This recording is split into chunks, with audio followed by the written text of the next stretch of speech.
মার্কা থাকে যে কয়দিন, নেতার আনা গোনা সে কয়দিন। আমার এলাকায় এক নেতা কাঁচা রাস্তায় ইট পাড়তেছে। ইট পাড়া বোঝেন না? আপনাদের এই রাস্তাটা কি ইটের সোলিং না? এই তো ভালোই বোঝেন। এক নেতা এসে কাঁচা রাস্তায় মাটি রাস্তায় ইট পাড়তেছে। মানুষজন এসে বলে, বাবা তুমি ইট পাড়তেছো, ব্যাপারটা কি? বলে, আপাতত কাঁচা রাস্তায় ইট পেরে দিচ্ছি, আপনাদের ছেলে মেয়ে স্কুলে যায়, আরে বৃষ্টি হলে কাদা পানি হয়, আপনারা হাঁটতে পারেন না, হাটে বাজারে যাইতে পারেন না, মাঝে মাঝে আপনাদের দুঃখের আর কষ্টের কথা মনে হলে রাতে ঘুম আসে না, আপাতত ইট পেরে দিয়ে গেলাম। আর ভবিষ্যতে আমি যদি আপনাদের কাছে দোয়া নিশে আছি, আমার মার্কায় যদি একবার সিল মাইরা এলাকার নেতা বানায় দিতে পারেন, আমার 1 নাম্বার টার্গেট এই কাঁচা রাস্তা পাকা করে দেব। এইবার জনগণ বিশ্বাস করে ভরসা কইরা যখন নেতার মার্কার সিল মাইরা নেতাকে নেতা বানায় দেয়, নেতা তখন এলাকায় থাকে না, ঢাকা শহরে বান্ধবী নিয়ে ঘুমায়। কথা কর না কেন?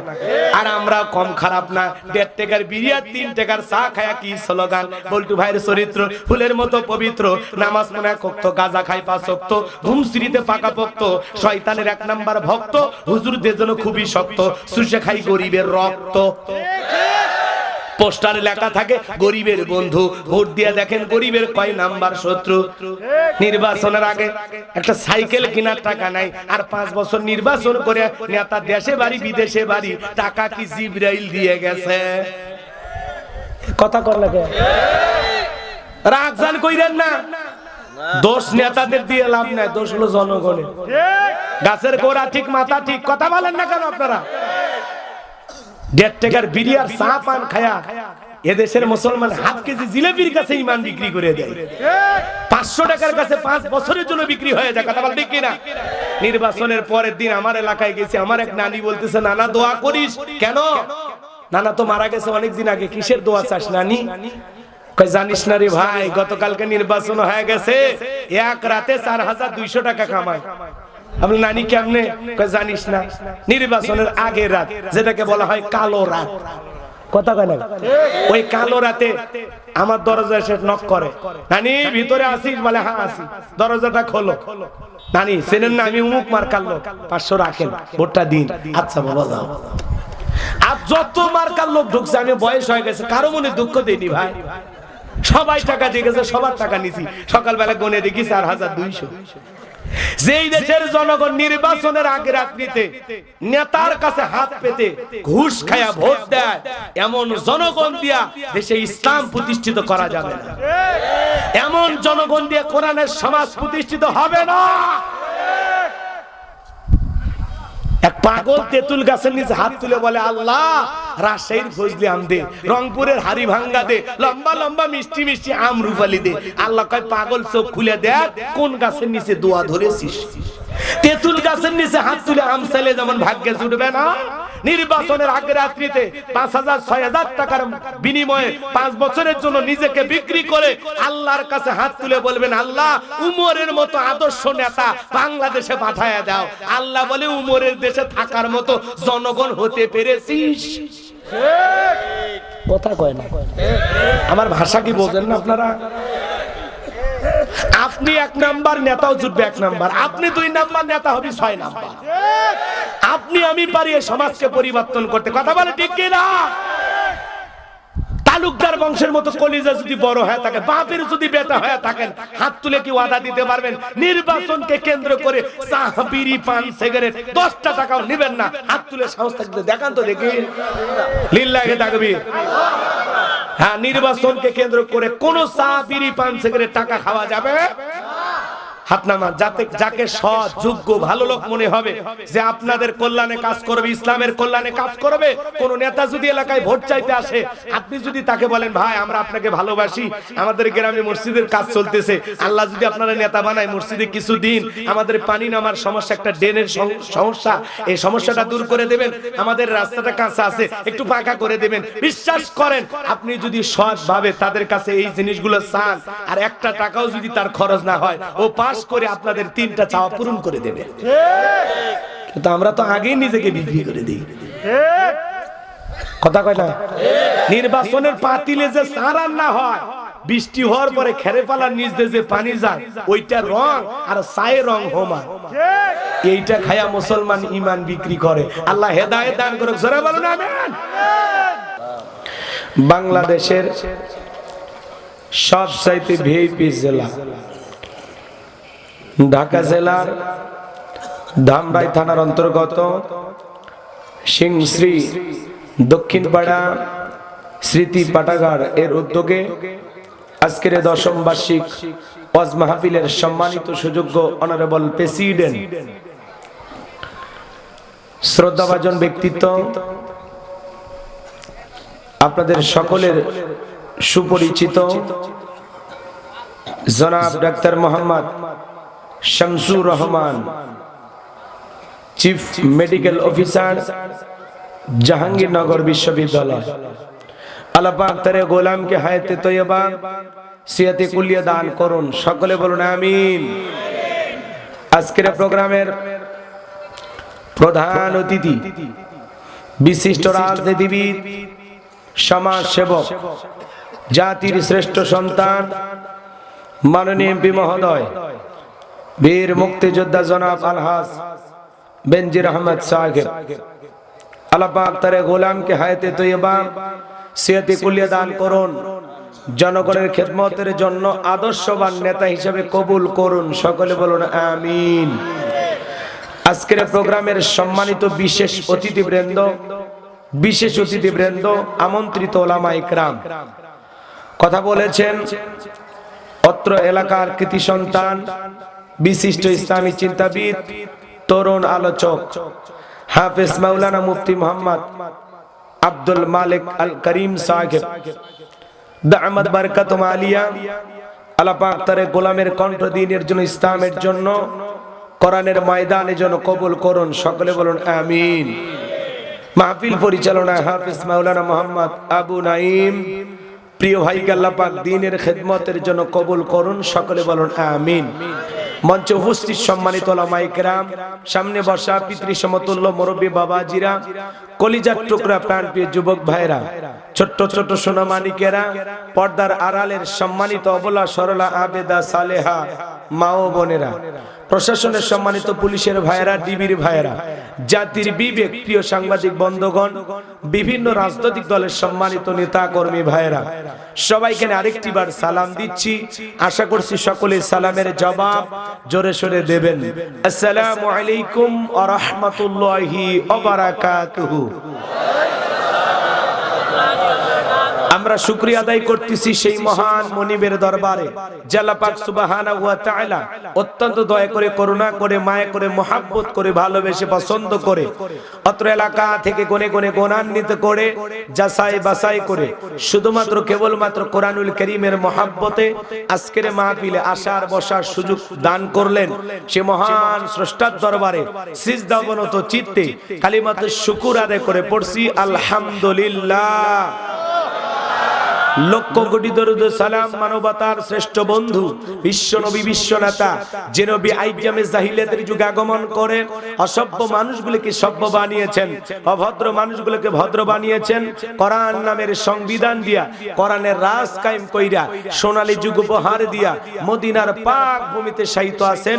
সে রাসূলের প্রতি কলিজা ভরা মহব্বত নিয়ে পড়ছি দরুদ সালাম, সকলেই পড়ুন সাল্লাল্লাহু আলাইহি ওয়াসাল্লাম।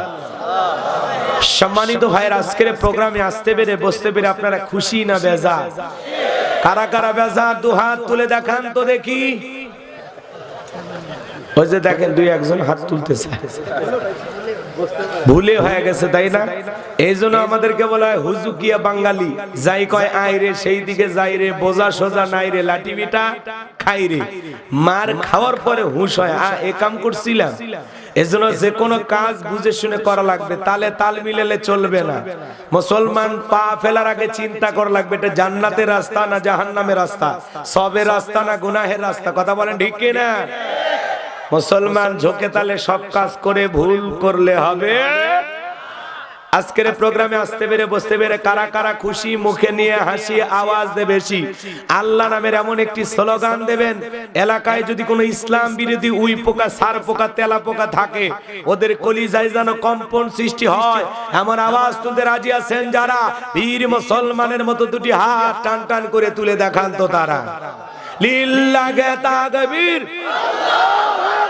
লিল্লাহে তাকবীর। আল কোরআনের আলো, আল হাদিসের আলো, দুনিয়ার মুসলিম। আমার নেতা তোমার নেতা, আমার নেতা তোমার নেতা। লিল্লাহে তাকবীর। আল কোরআনের আলো, আল হাদিসের আলো, দুর্নীতির আলো।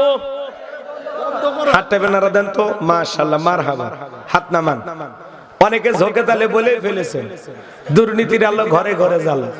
বাংলাদেশে দুর্নীতি দমন কমিশন আছে না নাই? এরপরে দুর্নীতি কমেছে নাকি ডিজিটাল কাজে বেড়েই চলেছে?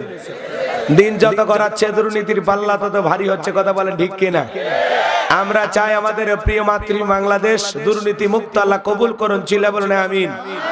আমরা চাই আমাদের বাংলাদেশ মাদক মুক্ত আল্লাহ কবুল করুন, চিল্লা বলুন আমিন। আমরা চাই আমাদের বাংলাদেশ যৌতুক মুক্ত আল্লাহ কবুল করুন, চিল্লা বলুন আমিন। আমরা চাই আমাদের বাংলাদেশ নাস্তিক মুক্ত আল্লাহ কবুল করুন, চিল্লা বলুন আমিন। সম্মানিত ভাইরা আমার, ভূমিকায় লম্বা কথা নয়, সরাসরি মূল আলোচনায় প্রবেশ করতে চাই। তারপরে দুই একটি কথা না বললেই নয়। আমরা যত জায়গায় কোরআনে কথা বলতে যাই, বলে হুজুর সাবধানে আলোচনা করবেন, ভুলে যাবেন না এলাকা কার। ওদের কথার সাইজ শুনে মনে হয় এলাকা ওদের বাবা। কথা বলেন না কেন? আমি করব ওয়াজ, আপনারা দেবেন আওয়াজ, জবাব দিবেন ঠিক ঠিক, আলোচনা হবে কমপ্লিট। শ্রোতাদের স্পিরিটে বারে বক্তার হিট, আলোচনা হবে জায়গা মতো ফিট। একটু সহযোগিতা করবেন, কথা বলে পারবেন তো ইনশাআল্লাহ? হ্যাঁ, এই জমিনের মালিক কে? আপনার আমার মালিক কে? আল্লাহর জমিনে আল্লাহর পক্ষে আওয়াজ দেবেন না তো কার পক্ষে দেবেন? কথা বলেন না কেন? এই জমিনে স্লোগান হবে কার নামে? সেটা যে করা লাগবে অর্ডার দিয়েছেন কে? রাব্বাকা ফাকাব্বির, তাকবীর হবে রবের নামে, স্লোগান হবে রবের নামে। যে জমিনে আল্লাহর শ্রেষ্ঠত্ব বরত্ব ঘোষণা করা হয়, এই জমিনে কোনোদিন বাতিল শক্তি প্রতিষ্ঠিত হতে পারবে না। বলেন আল্লাহু আকবার। আপনি সুবহানাল্লাহ আলহামদুলিল্লাহ জিকির করবেন, শয়তান সাথে থেকে আপনার সাথে জিকির করবে। যখনই বলবেন আল্লাহু আকবার, শয়তান তখন ভাগে দৌড় মারবে। তার মানে শয়তান সব কিছু সহ্য করতে পারলেও আল্লাহু আকবার স্লোগান সহ্য করতে পারে। এইজন্য মুসলমান, এটা আমাদের হাতিয়ার। এটাকে আপনার এই স্লোগান আপনাকে আমাকে জাগ্রত করে, আপনাকে আমাকে সঠিক পথের সন্ধান দেখায়। আল্লাহু আকবার স্লোগান শুনে বাতিলদের অন্তরে কম্পন সৃষ্টি হয়। কথা বলেন ঠিক কিনা? আল্লাহ রাব্বুল আলামিন বলেন, ওয়া ইযা কুরিয়াল কুরআনু ফাসতামিউ লাহু ওয়া আনসিতু লাআল্লাকুম তুরহামুন। সূরা আরাফ আয়াত নাম্বার 204। আল্লাহ রাব্বুল আলামিন জানা দিলেন, তোমাদের সামনে যখন কোরআন পাঠ করা হয়, কোরআনের আলোচনা করা হয়, চুপ করে কান লাগিয়ে মনোযোগ সহকারে কোরআনের কথাগুলো শ্রবণ করো। যারা চুপচাপ কোরআনুল কারীমের কথাগুলো শ্রবণ করে, আমার আল্লাহ রাব্বুল আলামিন আসমান থেকে তাদের উপরে আল্লাহ রহমত বৃষ্টির মতো নাজিল করেন। বলুন সুবহানাল্লাহ। সম্মানিত ভাইরা আমার, আল্লাহর কোরআন থেকে কথা বললে কি কোনো সমস্যা আছে? এই কোরআনের মধ্যে কোনো ভেজাল আছে? কোনো ধোঁকা আছে? কোনো মিথ্যা আছে? থাকবে কি করে? কিতাবটি নাজিল করেছেন কে? সে আল্লাহ রাব্বুল আলামিন বলেন, যালিকাল কিতাবু লা রাইবা ফি। এটি এমন একটি কিতাব, যেই কিতাবের মধ্যে কোনো সন্দেহ নাই, কোনো সংশয় নাই, কোনো মিথ্যা নাই, কোনো ধোঁকা নাই। There is no doubt. বলুন আল্লাহু আকবার। হুদাল লিল মুত্তাকিন, মুত্তাকি বান্দাদের জন্য গাইডলাইন হিসাবে, পথ প্রদর্শক হিসাবে আসমান থেকে কিতাবটি নাজিল করেছেন কে? সেই কিতাবের আলোচনা যদি করি কষ্ট হবে আপনাদের। শুনলে লাভ না লস? অবশ্যই লাভ। আল্লাহ রহমত এই জায়গায় নাজিল হইতেছে, বিশ্বাস করেন কিনা? আল্লাহ রাব্বুল আলামিন বলেন ওয়াযাক্কির ফাইন্নায যিকরা তানফাউল মুমিনিন। সূরা জারিয়ার 55 নম্বর আয়াত আল্লাহ রাব্বুল আলামিন ডেকে বলেন যারা আমার মুমিন বান্দা তাদের সামনে যখন কোরআন দেওয়াজ করা হয়, কোরআন থেকে উপদেশ দেওয়া হয়, এই কথাগুলো শোনার পর আমার মুমিন বান্দাদের উপকারে আসবে। বলুন সুবহানাল্লাহ। আল্লাহর কোরআন থেকে আমি আজকে কথা বলবো। আমি আপনাদের সামনে তেলাওয়াত করেছি পবিত্র কোরআনুল কারীমের 41 নম্বর সূরা। কত নাম্বার? 41 নম্বর সূরা। সূরাটির নাম হলো হামিম আস-সিজদা। বলেন কি নাম? মোট আয়াত আছে 54টি, রুকু আছে 6টি। বিশ্বনবীর মক্কার জিন্দেগিতে এই সূরাটি নাজিল হয়েছে। আমি আপনাদের সামনে যে আয়াতি কারিমা তেলাওয়াত করেছি, আয়াতের নাম্বার হলো 30। কত নাম্বার? আয়াতের নাম্বার 30। এই আলোচনা শোনার পর আল্লাহ যেন আমাদের সবাইকে দয়া করে পার করে দেন ফুল সিরাতের ব্রিজ। জোরে কোন আমিন। আরো একবার বলেন আমিন। সম্মানিত ভাইয়েরা আমার, ভূমিকায় কথা বলার কোনো সুযোগ নাই। এই আয়াতে কারিমা পাইবেন কোথায়? 24 নাম্বার পারার 19 নাম্বার পৃষ্ঠার 3 নাম্বার লাইনে এই আয়াতে কারিমা রয়েছে। বলুন সুবহানাল্লাহ। ভূমিকা দেওয়ার কোনো সুযোগ নাই। যারা পারেন আমার সাথে একটু জবান ছেড়ে তিলাওয়াত করুন। আউযু বিল্লাহি মিনাশ শাইতানির রাজীম।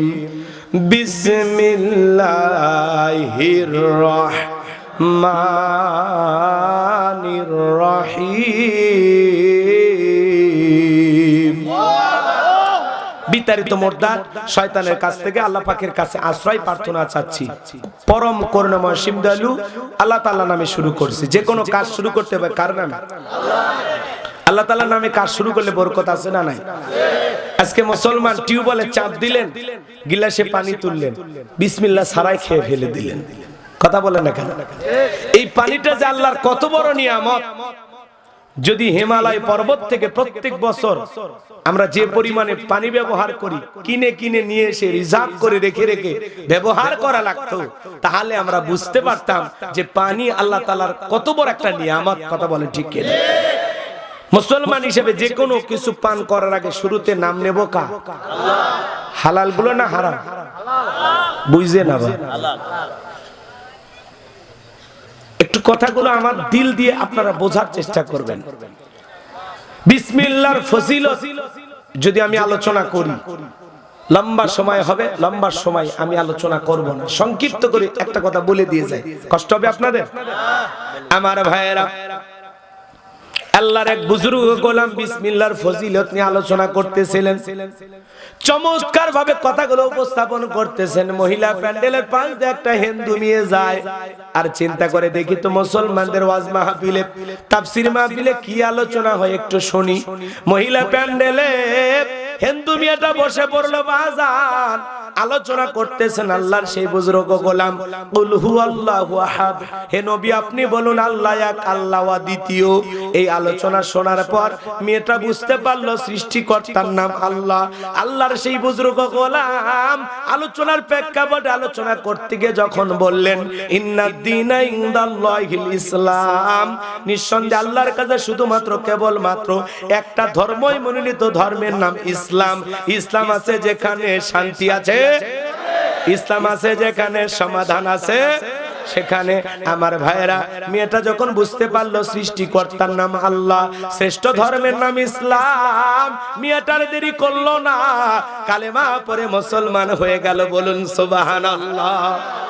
বাজান গো আমার, এইবার হিন্দু মেয়েটা মুসলমান হয়ে যাওয়ার পর উঠতে বসতে বাড়িতে আল্লাহর জিকির করে, জবান দিয়ে বিসমিল্লাহ পাঠ করে, আল্লাহ তাআলার জিকির করে।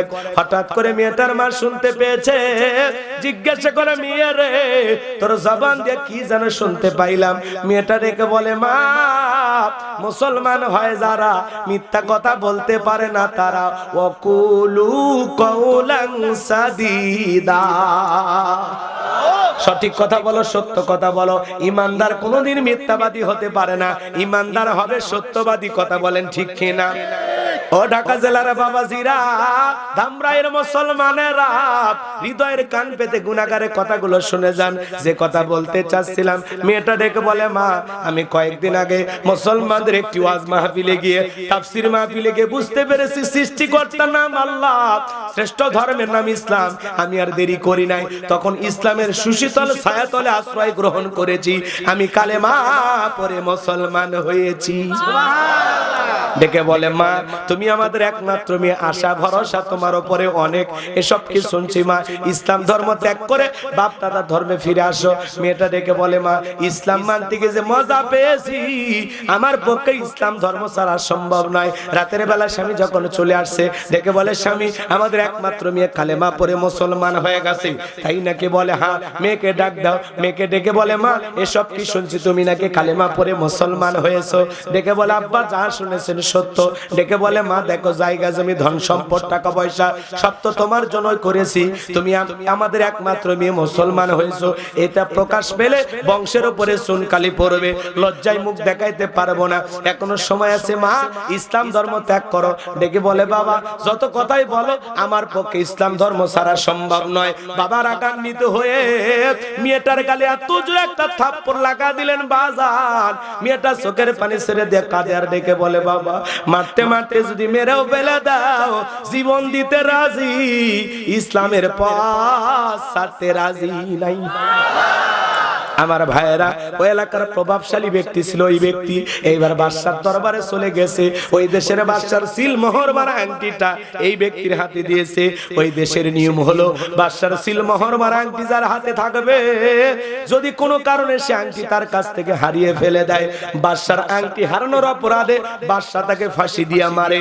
এই ব্যক্তি ডেকে বলে, বাদশা আমি আপনার আংটির হেফাজত যদি না করতে পারি, কোনো কারণে যদি হারিয়ে ফেলি, আপনি তো আমাকে ফাঁসি দিয়ে মারবেন। আবার আপনি এত বড় মানুষ, আমার হাতে আজকে আংটিটা দিয়েছেন, আমি যদি ফেরত দেই দেখতেও কষ্ট লাগে, দেখতেও খারাপ লাগে। আপনি যদি মনে কিছু না নেন, আমার বাড়িতে আমার একটা মেয়ে আছে, মেয়েটাকে আংটি হেফাজতের দায়িত্ব দেব। বাদশা ডেকে বলে, তাতে কোনো আপত্তি নাই, তবে দেশের আইন সম্পর্কে মেয়েটাকে অবশ্যই অবগত করবেন।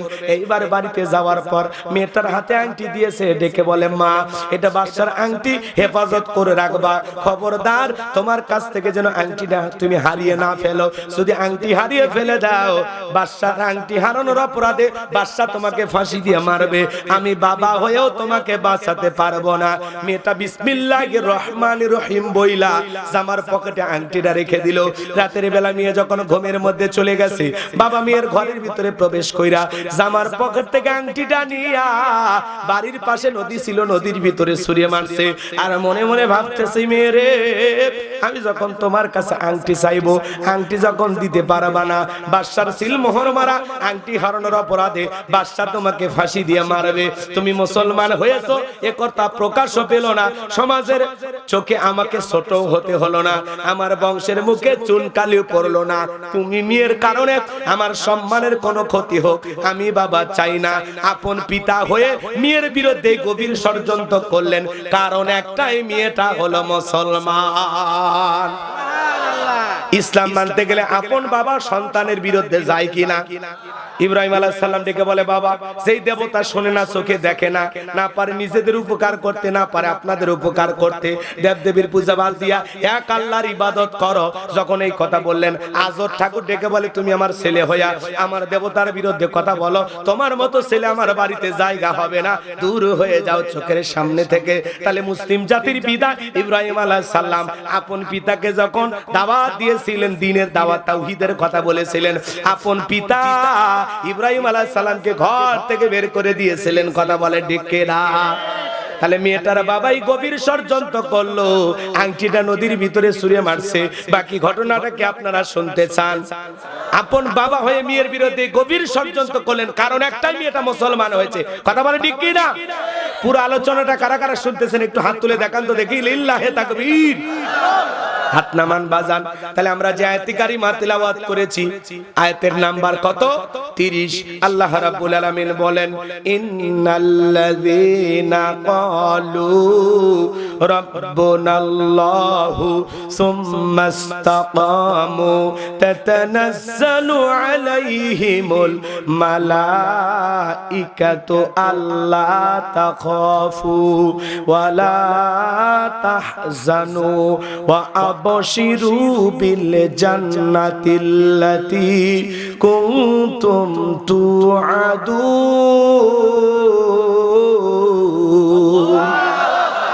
যে কোনো আয়াত বা সূরা তাফসীর করতে হলে কোন প্রেক্ষাপটে আল্লাহ তাআলা তার হাবিবের উপরে সেই সূরাটি বা আয়াতটি নাজিল করেছেন, সেই নাজিলের প্রেক্ষাপট জানার দরকার আছে না নাই?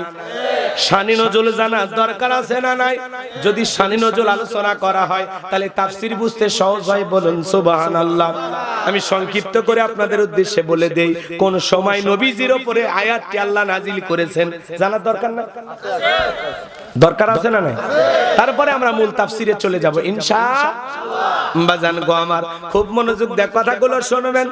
নবীজির কাছের দুইজন মানুষ মারা গেলেন, সবচাইতে আপন একজন হলেন আম্মা জান খাদিজাতুল কুবরা রাদিয়াল্লাহু তাআলা আনহা, তিনি মারা গেলেন।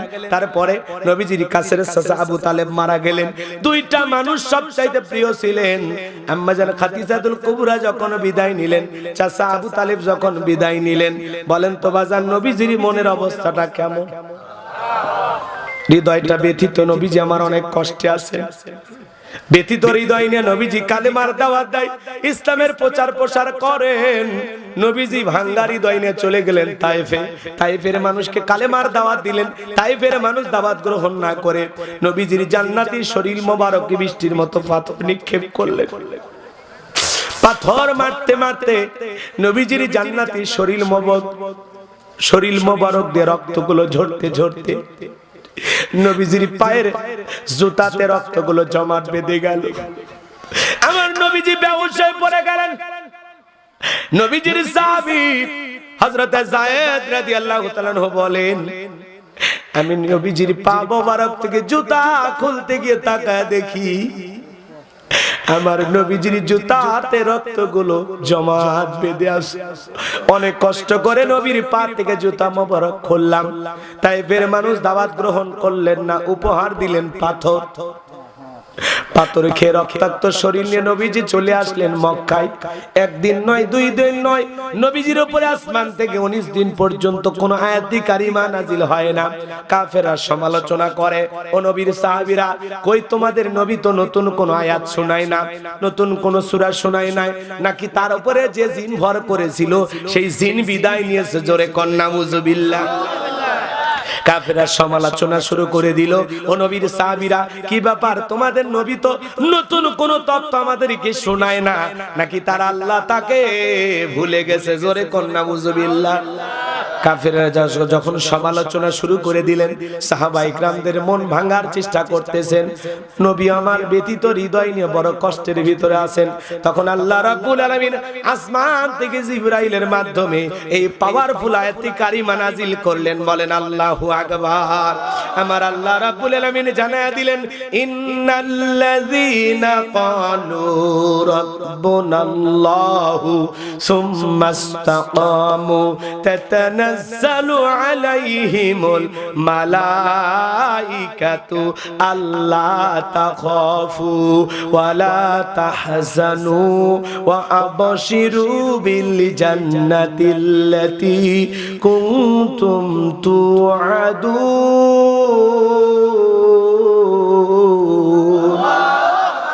আমার আল্লাহ রাব্বুল আলামিন বলেন, ইন্নাল্লাযীনা ক্বালু রাব্বুনাল্লাহ, নিশ্চয় যারা বলে আমি তাদের রব, সুম্মাস্তাকামু, এই কথার উপরে ইস্তেকামাত থাকে, অবিচল অটল থাকে, তাতানাজ্জালু আলাইহিমুল মালাইকা, তাদের উপরে আসমান থেকে ফেরেশতা অবতীর্ণ হয়। ফেরেশতা নাজিল হয়ে বলে, আল্লাহ তাখাফু, ভয় পেও না, ওয়ালা তাহজানু, চিন্তা করো না, ওয়া আবশিরু বিল জান্নাতিল্লাতী কুনতুম তুআদুন, তোমাদের যেই জান্নাতের প্রতিশ্রুতি দেওয়া হয়েছে সেই জান্নাত পেয়ে তোমরা আনন্দিত হও। বলুন সুবহানাল্লাহ।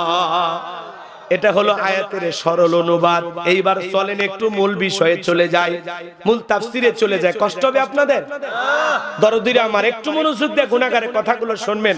আমি গাইবান্ধার মানুষ, ও ঢাকাবাসী, আমার ভাষা বুঝতে কি আপনাদের কষ্ট হচ্ছে?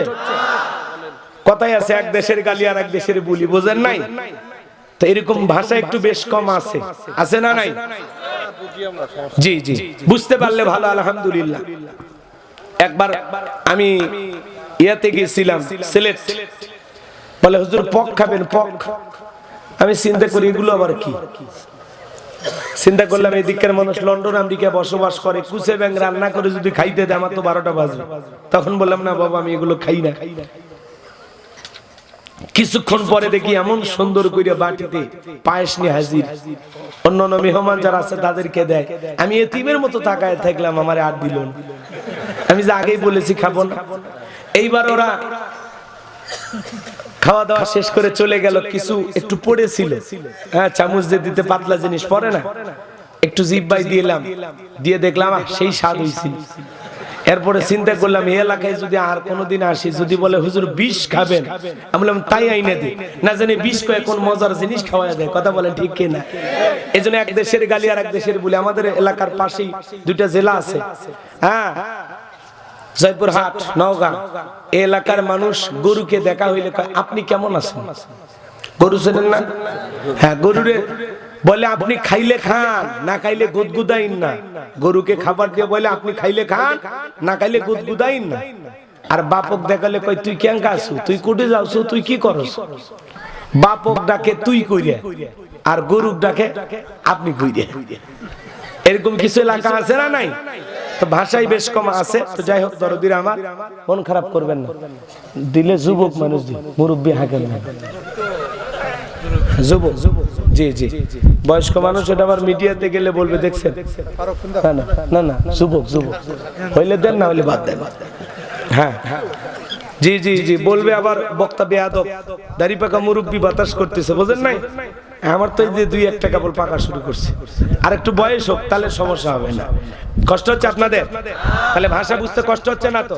এইবার চলেন মূল আলোচনায় চলে যাই। আল্লাহ রাব্বুল আলামিন বলেন, ইন্নাল্লাযীনা ক্বালু রাব্বুনা আল্লাহ, নিশ্চয়ই যারা বলে আমি তাদের রব, সুম্মাস্তাকামু, এই কথার উপরে ইস্তেকামাত থাকে, অবিচল অটল থাকে। ভালো করে বোঝার চেষ্টা করবেন। ঢাকার মুসলমানেরা, আপনারা রাস্তার দুই ধার দিয়ে গাছ দেখেন নাই? অনেক গাছ গোছালি লাগানো থাকে। যখন ঝড় তুফান আসে, ঘূর্ণিঝড় আসে, আইলা, নার্গিস, হুদহুদ, সনি, ফনি, হামুন, কয়েকদিন আগে আসলো মিথিলি। এই যে বড় বড় যে ঘূর্ণিঝড়ের সৃষ্টি হয়, আর একটু পিছন থেকে, জি, এই যে বড় বড় ঘূর্ণিঝড়ের সৃষ্টি হয়, এই ঘূর্ণিঝড়ের কারণে অনেক গাছ গোছালি ভেঙে রাস্তার উপরে পড়ে থাকে। কথা বলেন ঠিক কিনা? আবার কিছু গাছ মজবুত ভাবে শিকড় নিয়ে দাঁড়িয়ে থাকে। কথা বলেন ঠিক কিনা? এইভাবে মুসলমানকে এই কথার উপরে টিকে থাকতে হবে। ইন্নাল্লাযীনা ক্বালু রাব্বুনা আল্লাহ, নিশ্চয়ই যারা বলে আমি তাদের রব, সুম্মাস্তাকামু, এই কথার উপরে ইস্তেকামাত থাকে, অবিচল অটল থাকে। মনে রাখবেন, ওই ঝড় তুফান মোকাবেলা করে কিছু গাছ যেভাবে দৃঢ়তার সহিত মজবুত ভাবে দাঁড়িয়ে থাকে, প্রত্যেকটা মুসলমানকে হাজারো বাধা বিপত্তির পরে, হাজারো ঝুট ঝামেলার পরে আপনাকে টিকে থাকতে হবে। আল্লাহ আমার রব, সেই রবই আমার সব। আল্লাহ ছাড়া ইমানদার মুসলমান দুনিয়ার কারো কাছে মাথা নত করতে পারে না।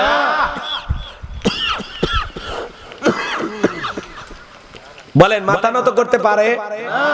আমার ভাইয়েরা, এজন্য আপনি যখন রবের পথে অবিচল অটল থাকতে যাবেন, ইস্তেকামাত থাকতে যাবেন, মিথ্যা মামলা হামলা আসবে, নির্যাতন জুলুম আসবে, ইসলাম মানার কারণে ঘর ছাড়া বাড়ি ছাড়া করবে, কিন্তু মুসলমান হাজারো নির্যাতন জুলুম সহ্য করেও আপনাকে আমাকে টিকে থাকতেই হবে। কথা বলেন ঠিক না? আজকে মুসলমানদের ঈমান দুর্বল হয়ে গেছে, কয় দেখলেই দাড়ি ধরতেছে, সেলুনে যায় বলে আপাতত দাড়ি কাটে দে, অবস্থার পরিবর্তন হলে পরে নবীর সুন্নাত পালন করা যাবে। ঠিক কথা বলেন না কেন? এই ঈমান নিয়ে জান্নাত, জান্নাত কি মামুর বাড়ির ডাল, গেলে এক ডাবু খাইতে দেবে? জান্নাতে যেতে হলে ঈমানের পরীক্ষা দিয়ে উত্তীর্ণ হয়ে জান্নাতে যেতে হবে। কথা বলে ঠিক কিনা? আপনি যদি নিজেকে ঈমানদার মুসলমান দাবি করেন, পরীক্ষা না দেওয়া পর্যন্ত জান্নাতে যাওয়া যাবে না। আপনি কি মনে করেছেন টুপি দেখলেই ধরতেছে? আপাতত টুপি মাথার দেওয়ার দরকার নাই। ইসলাম মানতে গেলে হাজারো নির্যাতন জুলুমের মোকাবেলা করে আপনাকে টিকে থাকতে হবে। কথা বলেন ঠিক কিনা? কথা প্রসঙ্গে অনেক কথা বলবো, রাগজান কইরেন না, খালি চোখ কান খোলা রেখে ওয়াজ বোঝার চেষ্টা করবেন। কিছু ওয়াজ প্যান্ডেলে, কিছু ওয়াজ অ্যাঙ্গেলে, জ্ঞানী লোকের জন্য ইশারায় যথেষ্ট। কিরামান কাতিবিন সব দিকে আছে, খালি কাঁদেই নাই। অতএব কথা ক্লিয়ার বলা যাবে না। বাসুর হয়েছে ডাক্তার, এমন জায়গায় ঘা দেখানোর কোনো উপায় নাই, আন্দাজে চিকিৎসা করা লাগবে। কথা বোঝা গেল? আচ্ছা, যদি না বোঝেন আমার আপত্তি নাই। আমার ভাইয়েরা, যে কথা বলতে চাচ্ছিলাম, আল্লাহ রাব্বুল আলামিন বলেন, ইন্নাল্লাযীনা ক্বালু রাব্বুনাল্লাহ। আমার আল্লাহ রাব্বুল আলামিন বলেন, নিশ্চয় যারা বলে আমি তাদের রব, ও ঢাকার মুসলমান, আসমানের দিকে ডান হাতটা তুলে শাহাদাত আঙ্গুলে দ্বারা ইশারা করে চিৎকার মেরে বলেন, তো আমাদের রব কে? আল্লাহ। আরেকবার জোরে ডাক দিয়ে বলেন, তো আমাদের রব কে? আর একটু জোরে ডাক দিয়ে বলেন, তো আমাদের রব কে? কলিজার সবটুকু ভালোবাসা নিয়ে ডাক দিয়ে বলেন, আল্লাহ। ওই যে হাত যারা তোলেননি, আপনারা কি মনে করছেন এটা কি গুরুত্ব কম মনে করছেন?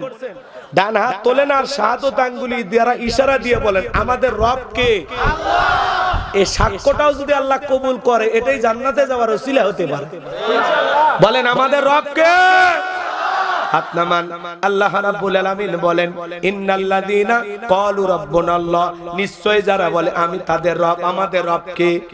এই যে এতবার আল্লাহ আল্লাহ বলে ডাক দিলাম, আমাদের আল্লাহ খুশি না বেজার?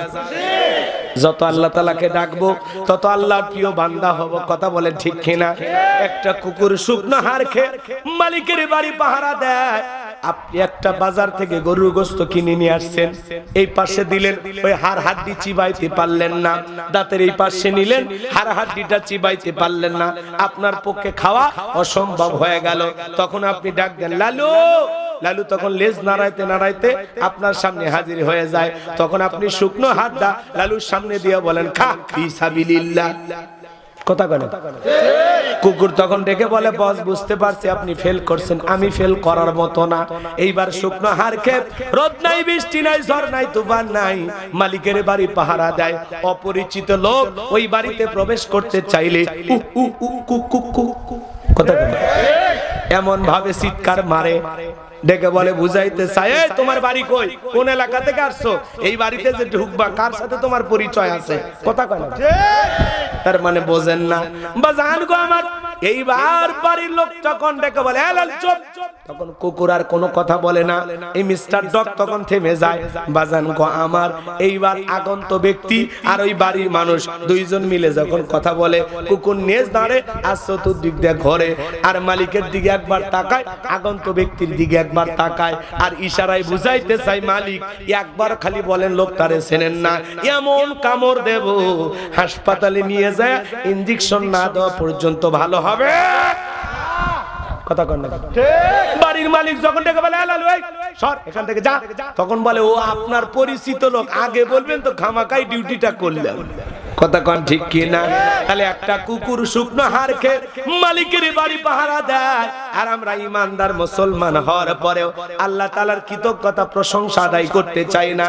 এজন্য আল্লাহ রাব্বুল আলামিন ডেকে বলেন, ইন্নাল ইনসানা লিরাব্বিহি লাকানুদ, মানুষ বড় অকৃতজ্ঞ, মানুষ বড় অকৃতজ্ঞ। কথা বলেন ঠিক কি না?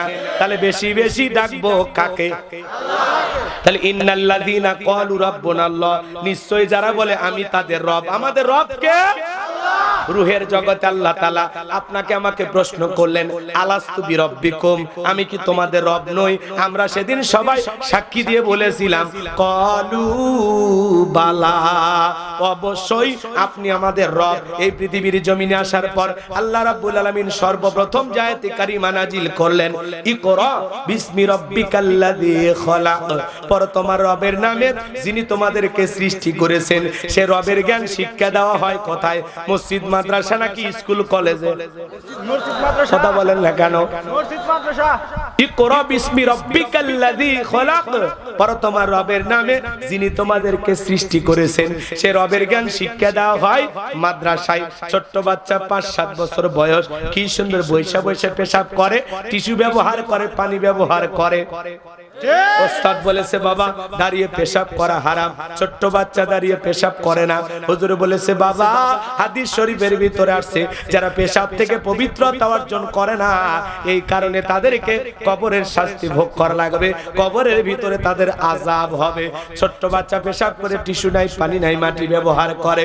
এমন মুসলমান 30-40 বছর বয়স হয়ে গেছে, পেশাব করে আস্তে করে উঠে আসে, পানিও নেয় না, টিস্যু নেয় না, মাটিও নেয় না। ঢাকাতে এরকম একজনও পাওয়া যাবে না। রাগ করতেছে মনে হয়। ছোট্ট বাচ্চা মাদ্রাসায় পড়া বাড়িতে যায়, বাবাকে সালাম দেয়, মাকে সালাম দেয়, পাড়া প্রতিবেশীকে দেখে সালাম দেয়। আর কত বাচ্চা স্কুলে পড়াশোনা করে, বাপরে বাপ পেশাব করতেছে আর রাস্তা দিয়ে দৌড়াইতেছে আর লিখতেছে পেশাব দিয়ে। কথা বোঝেন না? পেশাব করতেছে আর লিখতেছে। এক বাচ্চাকে ধরে বললাম বাবা এভাবে পেশাব করতেছে আর লিখতেছে, ব্যাপারটা কি? কয় হুজুর জানেন না, প্রাইমারি পেশাবখানায় যা দেখি সারি তাই দাঁড়িয়ে থেকে পেশাব করতেছে, তার মানে যেমন দেখতেছে তেমন শিখতেছে। কথা বলেন ঠিক কিনা? এমনি তো শিক্ষা ব্যবস্থার অবস্থা খুবই খারাপ, কথা বলেন না? তার উপরে আবার বাংলাদেশে নতুন নতুন শিক্ষা ব্যবস্থার ভিতরে নতুন নতুন সাবজেক্ট ঢুকানো হচ্ছে, কথা বলেন না কেন? জীবন ও জীবিকা, শারীরিক শিক্ষার নামে এমন অবস্থা শেখানো হচ্ছে, বাপরে বাপ। সন্তানদেরকে আলু ভর্তা কেমনে করা লাগে সেটা এখন স্কুলে যা শেখানো হবে, কথা কয়। কেমনে ডিমবাজি করা লাগে এটা শেখানো হবে। ক্লাসরুমের ভিতরে এখন বেডরুম বানায়া কেমনে ঘুমান লাগে, কেমনে বিছানার চাদর জড়ান লাগে, কেমনে বালিশ রাখা লাগে, ঘুম থেকে ওঠার পর অনুভূতিটা কেমন হয়। একটা ক্লাস 7 এর মেয়ের ভিডিও ভাইরাল হয়ে গেছে, আপনারা দেখছেন না? ক্লাসের ভিতরে মেয়েটা সবার সামনে কেমনে বিছানা পত্র রেডি করতে হয়, কিভাবে ঘুমাইতে হয়, কেমনে কম্বলটা গায়ে দিতে হয়, আবার ঘুম থেকে উঠে ও কথা কয় না। আচ্ছা বলেন তো একটা বাচ্চা কেমনে ঘুমাবে, কেমনে খাবে, এটা কি স্কুল কলেজে শেখা লাগবে নাকি মা বাবা শিখাবে? এটা কি স্কুল কলেজে শেখার দরকার না, এটা পারিবারিক শিক্ষা। কথা বলে না কেন আপনারা? আজকে এগুলো শেখানো হচ্ছে বাচ্চাদেরকে। এবার এদিক খেয়াল করেন, আমাদের শিক্ষানীতির ভিতরে এমন ভাবে কিছু বিষয় ঢুকানো হচ্ছে যে শিক্ষানীতির কারণে আপনার আমার সন্তানগুলো আরো বিপদগামী হবে। এমনিতে ওদেরকে থামানো খুব কঠিন হয়ে যাচ্ছে। এরপরে বয়সের কারণে নতুন একটা সাবজেক্ট দেয়া হয়েছে, বয়সের কারণে শরীরে কি কি পরিবর্তন হয়, মেয়েদের কেমন হয়, ছেলেদের কেমন হয়, যুবক যুবতী হলে তখন মনের অবস্থা কেমন থাকে, উথাল না পাতাল, দুরু দুরু না উরু উরু, কথা কয় না? আজকে এগুলো শেখানো হচ্ছে। এবং মেয়েরা যখন যুবতী হবে তখন ওই সময় কি কি ব্যবহার করা লাগবে তার ছবিগুলো বইয়ের ভিতরে দেওয়া আছে, কথা বলে না?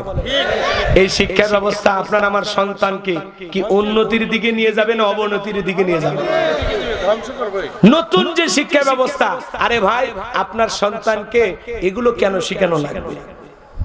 আপনি ঘুমানোর দোয়া শিখান, 2-4টা হাদিস শিখান, কয়েকটা সূরা শিখান, যেগুলো শিখাইলে সন্তানটা আদবওয়ালা হবে, আখলাকওয়ালা হবে, চরিত্রবান হবে, দিনদার হবে, নামাজি হবে, পিতামাতাকে সম্মান করবে, ওস্তাদদেরকে সম্মান করবে, শ্রদ্ধা ভক্তি করবে, কথা বলে ঠিক কি না?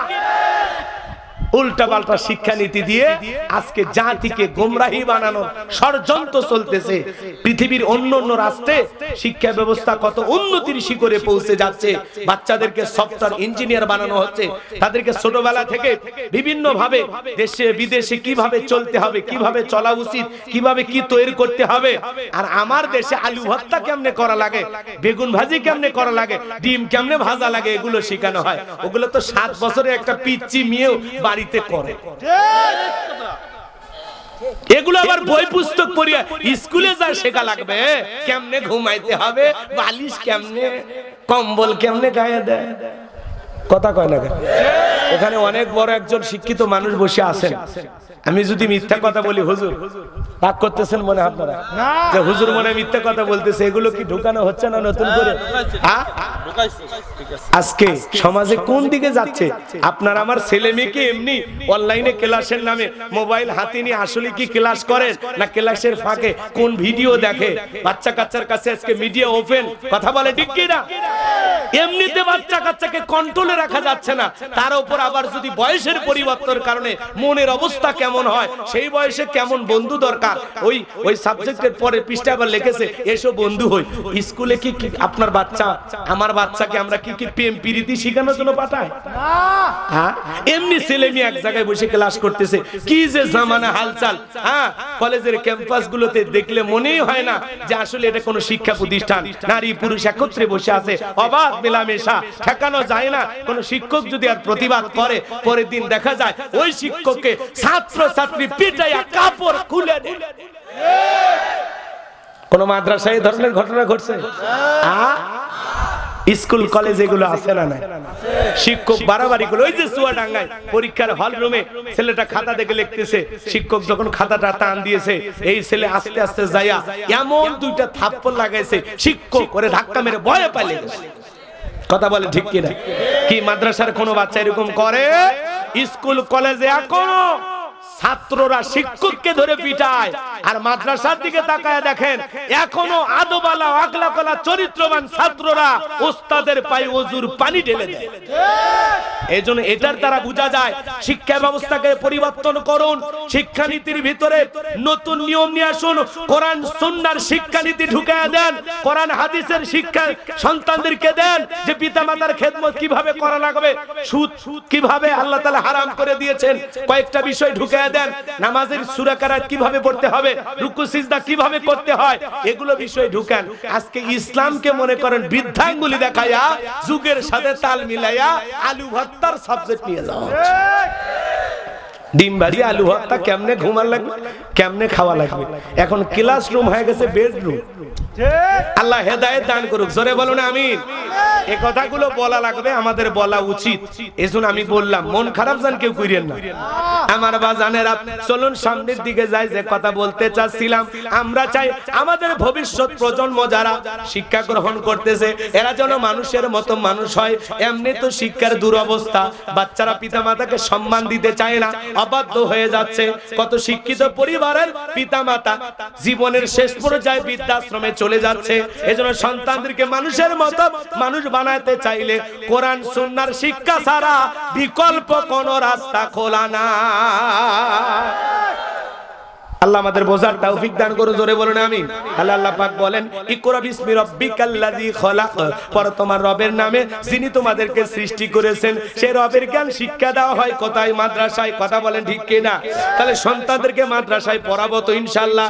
ছোটবেলায় মাদ্রাসায় পড়াইয়া কোরআন সুন্নাহর জ্ঞান দিয়া অন্তরটা পরিষ্কার করে দিয়া কোরআন সুন্নাহর সঠিক বুঝ সন্তানের বুকের ভিতরে ঢুকা দিয়া আমার বাজানেরা কোরআন সুন্নাহর শিক্ষা দিয়া শিক্ষিত বানাইয়া এরপরে ডাক্তার বানান, ইঞ্জিনিয়ার বানান, কোনো সমস্যা নাই, কোনো সমস্যা নাই। সন্তানের সিনার ভিতরে যদি আল্লাহর কোরআন থাকে, রাসূলের হাদিস থাকে, ওই সন্তানটা ডাক্তার হলে আদর্শ ডাক্তার হবে, ইঞ্জিনিয়ার হলে আদর্শ ইঞ্জিনিয়ার হবে, নেতা হলে আদর্শ নেতা হবে। গুম চুরি করা, ডাল চুরি করা, তেল চুরি করা নেতা হবে না। কথাকে বোঝা গেল? সামনের দিকে যাই। পবিত্র কোরআনুল কারীমের 1 নাম্বার সূরা সূরাতুল ফাতিহা। সুবহানাল্লাহ বল। 1 নাম্বার আয়াত জবান ছেড়ে সবাই তিলাওয়াত করুন। আলহামদুলিল্লাহি রাব্বিল আলামিন। সমস্ত প্রশংসা, যাবতীয় প্রশংসার একমাত্র মালিক তিনি, সৃষ্টিকুলের রব, আমাদের প্রতিপালক, আমাদের আল্লাহ যিনি। এই আয়াতের ভিতরে রব শব্দ আছে না নাই? আপনি আমি যখন রুকুতে চলে যাই কি তাসবিহ পাঠ করি? সুবহান রাব্বিয়াল আযীম, সুবহান রাব্বিয়াল আযীম। রব শব্দ আছে না নাই? রুকু হতে দাঁড়ানোর সময় কি বলি? সামিআল্লাহু লিমান হামিদা, রব্বানা লাকাল হামদ। রব শব্দ আছে না নাই? এরপরে আপনি আমি যখন মাথাটা নত করে সিজদায় চলে যায়। বাজান গো আমার, সিজদা থেকে কি তাসবিহ পাঠ করি?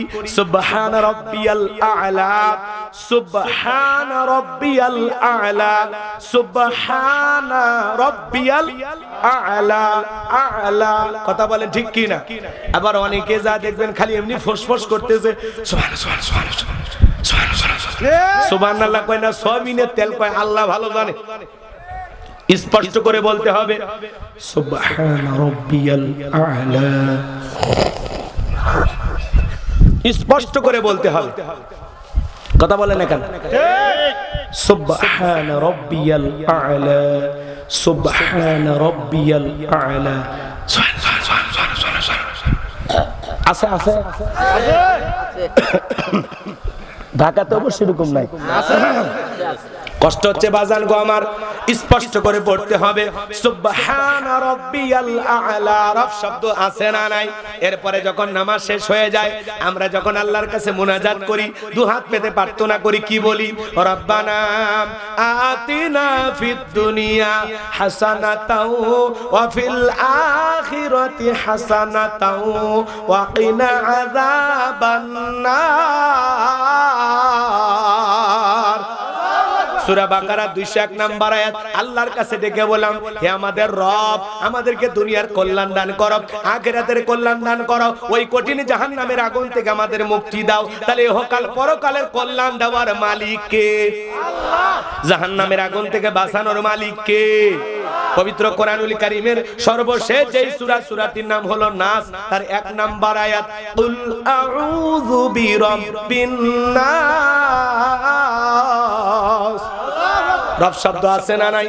বাজান গো, আপনি আমি যেদিন মারা যাব, মসজিদের মাইকে যেদিন এলান জারি হবে, এই গ্রামের অমুক ব্যক্তি বেঁচে নাই, ইন্না লিল্লাহি ওয়া ইন্না ইলাইহি রাজিউন, আপনার আমার মৃত্যুর সংবাদ শোনার পর ছেলেটা কেঁদে বলবে বাবা নাই, মেয়েটা কেঁদে বলবে বাবা নাই, প্রিয়তমা স্ত্রী কেঁদে বলবে আমার স্বামী নাই, মা বাবা বেঁচে থাকলে বলবে কলিজার ধনটা হারাইলাম।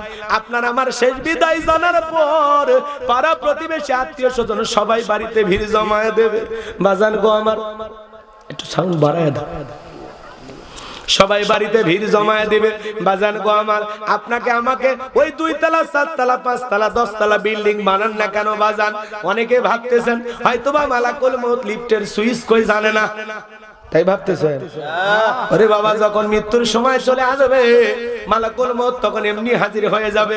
আইনা মা তাকুনু ইদরিকুমুল মাউতু ওয়ালাউ কুনতুম ফি বুরুজিম মুশাইয়াদা, সূরা নিসার 78 নম্বর আয়াত। আল্লাহ ডেকে বলেন, যেখানে থাকো, যে অবস্থায় থাকো, মৃত্যু তোমাদেরকে ধরবেই। মৃত্যু থেকে পালানোর কোনো রাস্তা খোলা নাই। ও ঢাকার মুসলমানেরা, যেদিন আপনি আমি মারা যাব বাজান, ভালো করে বোঝার চেষ্টা করেন। আপনাকে আমাকে ওই দামি বিল্ডিং থেকে নামাইয়া 10 লাখ টাকা 20 লাখ টাকা খরচ করে অনেকে বাথরুম বানাইছেন, মনে করেছেন জীবনের শেষ গোসল ওই ভারতের রাজস্থানের দেওয়া পাথর অথবা চায়না টাইলস দিয়ে বাথরুম বানাইছেন, ওখানে জীবনের শেষ গোসল হবে না, হবে না। আপনাকে আমাকে বাড়ি থেকে বের করে বাজান গো আমার, একটু মনোযোগ দিয়ে কথাগুলো শোনেন। চকির উপরে শোয়া দিয়া দেখে রঙিন পোশাকগুলো খুইলা বড়ই পাতার গরম পানি দিয়ে গোসল করায়া দেবে। গোসল করে দেওয়ার পর সাদা কাপড়ের মধ্যে চকলেটের মতো মোরাইয়া আপনাকে আমাকে যখন মসজিদের খাটিয়াতে তুলবে বাজার, কতদিন নামাজ পড়তে গিয়ে ওই খাটিয়াটা দেখেছেন? জীবনের শেষ যানবাহন ওই মসজিদের খাটিয়াতে তুইলা 4 জন বরযাত্রী দইরা যখন আপনাকে আমাকে নিয়ে যাবে বাজার, বললাম যে সাউন্ড একটু বাড়াও, একটু মোটা করে দাও, চ্যান হচ্ছে না। আমার ভাইয়েরা, যে কথা বলতে চাচ্ছিলাম, গভীর মনোযোগ দিয়ে কথাগুলো শোনেন, খুব মনোযোগ দিয়ে কথাগুলো শুনবেন বাজান। 4 জন বরযাত্রী দইরা 1 পা 2 পা করে কবরস্থান পর্যন্ত নিয়ে যাবে। ওই কবরের ভিতরে আপনাকে আমাকে শায়িত করা হবে বাজান। 3 জন ব্যক্তি কবরে লাশটা নিয়ে নামার পর একে একে করে সবাই কবর থেকে উঠে আসবে। ওই কবর থেকে দূর আকাশ একটু একটু দেখা যায়। এরপরে যখন বাসের বিছানাগুলো বিছায়া দেবে, হালকা ছিদ্র দিয়া কবরের ভিতরে একটু আলো প্রবেশ করবে। এরপরে যখন মাটি বিছায়া দেওয়া হবে কবর হয়ে যাবে ঘর অন্ধকার। কবরে মাটি দিয়ে আত্মীয় স্বজন সবাই যখন বিদায় নিয়ে চলে আসবে কবরে থাকা ব্যক্তি ওদের পায়ের আওয়াজ শুনতে পাবে, চিৎকার মেরে ডেকে বলবে একা রাইকা যাইও না, একা রাইকা যাইও না। কবরে থাকা ব্যক্তির চিৎকার দুনিয়ার কেউ শুনতে পাবে না। সবাই যখন কবরে সাহিত্য করে একে একে বিদায় হয়ে চলে আসবে বাজান গো আমার, ওই কবর বড় কঠিন জায়গা। যেই কবরে ডানে মাটি বামে মাটি, মাটির হবে বিছানা, ওপরেতে বাঁশের ছাউনি, কবর নাম তার ঠিকানা। হে যুবক রে, তুমি 31 নাইট কেমনে পালন করবা, হ্যাপি নিউ ইয়ার কেমনে পালন করবা সেইটা নিয়ে ব্যস্ত থাকো। কবরের ফার্স্ট নাইটটা কেমনে কাটবে, কবরের পয়লা রাত কেমনে কাটবে, একা একা কবরে কেমনে থাকবো, কবরের প্রথম রাত্রিটা কিভাবে কাটবে। কবর রে, হে যুবক, ওই কবর বড় কঠিন জায়গা। আমার নবীজি বলেন ক্বালা ক্বালা রাসূলুল্লাহ সাল্লাল্লাহু আলাইহি সাল্লাম ইন্নামাল কুবুরু রাউযাতুম মিন রিয়াদিল জান্নাহ আও হুফরাতুম মিন হুফারিন নার। রাহু তিরমিজি। বিশ্বনবী ডেকে বলেন যে ব্যক্তির আমল ভালো, মৃত্যুর সঙ্গে সঙ্গে আল্লাহ রাব্বুল আলামিন তার কবরটাকে জান্নাতের বাগানে বানায়া দিবেন। বলুন সুবহানাল্লাহ। আর যে ব্যক্তির আমল খারাপ, আও হুফরাতুম মিন হুফারিন নার, তার কবরটা হয়ে যাবে জাহান্নামের আগুনের গর্ত। কারো কবর যদি জাহান্নামের আগুনের গর্ত হয়ে যায় তার বাঁচার কিন্তু কোনো উপায় নাই। ও মুসলমান, গুনাহগারের কথাগুলো একটু মনোযোগ দিয়ে শুনে যান বাজান। আমি যে কথা বলতে চাচ্ছিলাম, নবীজি এক জায়গায় বসা, জিবরাইল এসে বলে নবী গো এই মুহূর্তে একটা আওয়াজ হলো, আপনি কি শুনতে পাইছেন? আমার নবী বলে হ্যাঁ শুনতে পেয়েছি। আমার ভাইয়েরা, জিবরাইল ডেকে বলে নবী গো আজ থেকে 70 বছর আগে আল্লাহ রাব্বুল আলামিন জাহান্নামের গর্তের মুখে একটা পাথর ছেড়ে দিয়েছে। এই মাত্র এই পাথরটা জাহান্নামের তলদেশে গিয়ে পৌঁছাইলো। চিন্তা করেন বাজান, একটা পাথর যদি জাহান্নামের গর্তের মুখে ফেলে দিলে 70 বছর সময় লাগে নিচে পড়তে। আল্লাহ না করুক, আল্লাহ না করুক, আপনার আমার গুনাহের কারণে, অপরাধের কারণে আসমানের মালিক আল্লাহ বেজার হইয়া ওই জাহান্নামের গর্তের মুখে ফেলে দেয়। আপনার আমার বাঁচার কিন্তু কোনো উপায় নাই। কঠিন জায়গা। ইন্নাহা সাআত মুস্তাকার ওয়া মুকামা, নিশ্চয় আবাসস্থল হিসাবে, বসতির জায়গা হিসাবে ওই জাহান্নাম কত না নিকৃষ্টতম একটা স্থান। জাহান্নাম সুখের জায়গা না, ওইটা হলো যন্ত্রণার কারখানা। একবার যদি কারো দেখে জাহান্নামের আগুন লাগা যায়, পা থেকে মাথা পর্যন্ত জ্বলে যাবে, মনে হবে কলিজাটা পুরো ছাই হয়ে যাবে। বাজান গো আমার, এই জন্য কবরে নেক আমল নিয়ে যাওয়া লাগবে। আল্লাহ রাব্বুল আলামিন বলেন ফামাই আমাল মিসকালা যারাতিন খায়রান ইয়ারা ওয়া মাই আমাল মিসকালা যারাতিন শাররান ইয়ারা। বান্দারে যারা পরিমাণ অনুপরিমাণে যদি নেক আমল করো ওইটাও তোমার আমলনামায় লিপিবদ্ধ করা হবে। আবার যারা পরিমাণ অনুপরিমাণে যদি গুনাহ করো ওইটাও তোমার আমলনামায় লিপিবদ্ধ করা হবে। আর যারা গুনাহ নিয়ে একবার অন্ধকার কবরে যাবে, ওই কবরের ডানের মাটি বামে চলে যাবে, বামের মাটি ডানে চলে যাবে। এমন জোরে চাপ দেবে বাজান, এক পাজরের হাড় অন্য পাজরে ঢুকে যাবে, সহ্য করা যাবে না যন্ত্রণা। ওই কবরে থাকা বিষাক্ত সাপ একবার যদি সবল মারে, পা থেকে মাথা পর্যন্ত বিষের যন্ত্রণায় দেহটা চলে যাবে। কবরে থাকা অন্ধ ফেরেশতা চোখে দেখে না, কানে শোনে না, হাতুড়ি দিয়ে যদি একবার আঘাত করে দেহটা চূর্ণ বিচূর্ণ হয়ে যাবে। ওই কবরের শাস্তি ভোগ করার মতো শক্তি আপনার আমার দেহে নাই। এজন্য নবীর সাহাবী হযরত ওসমান জান্নাতের সার্টিফিকেট প্রাপ্ত সাহাবী, এরপরে কবর দেখে অজরে কান্না করতেন। সাহাবীরা ডেকে বলে ভাই ওসমান আপনি কেন কবর দেখে কান্না করেন? হযরত ওসমান ডেকে বলেন কবর হলো প্রত্যেকটা মানুষের প্রথম মঞ্জিল, প্রথম ঘাঁটি, প্রথম স্টেশন। এই কবরের ভিতরে 3টা প্রশ্ন করা হবে। কয়টা?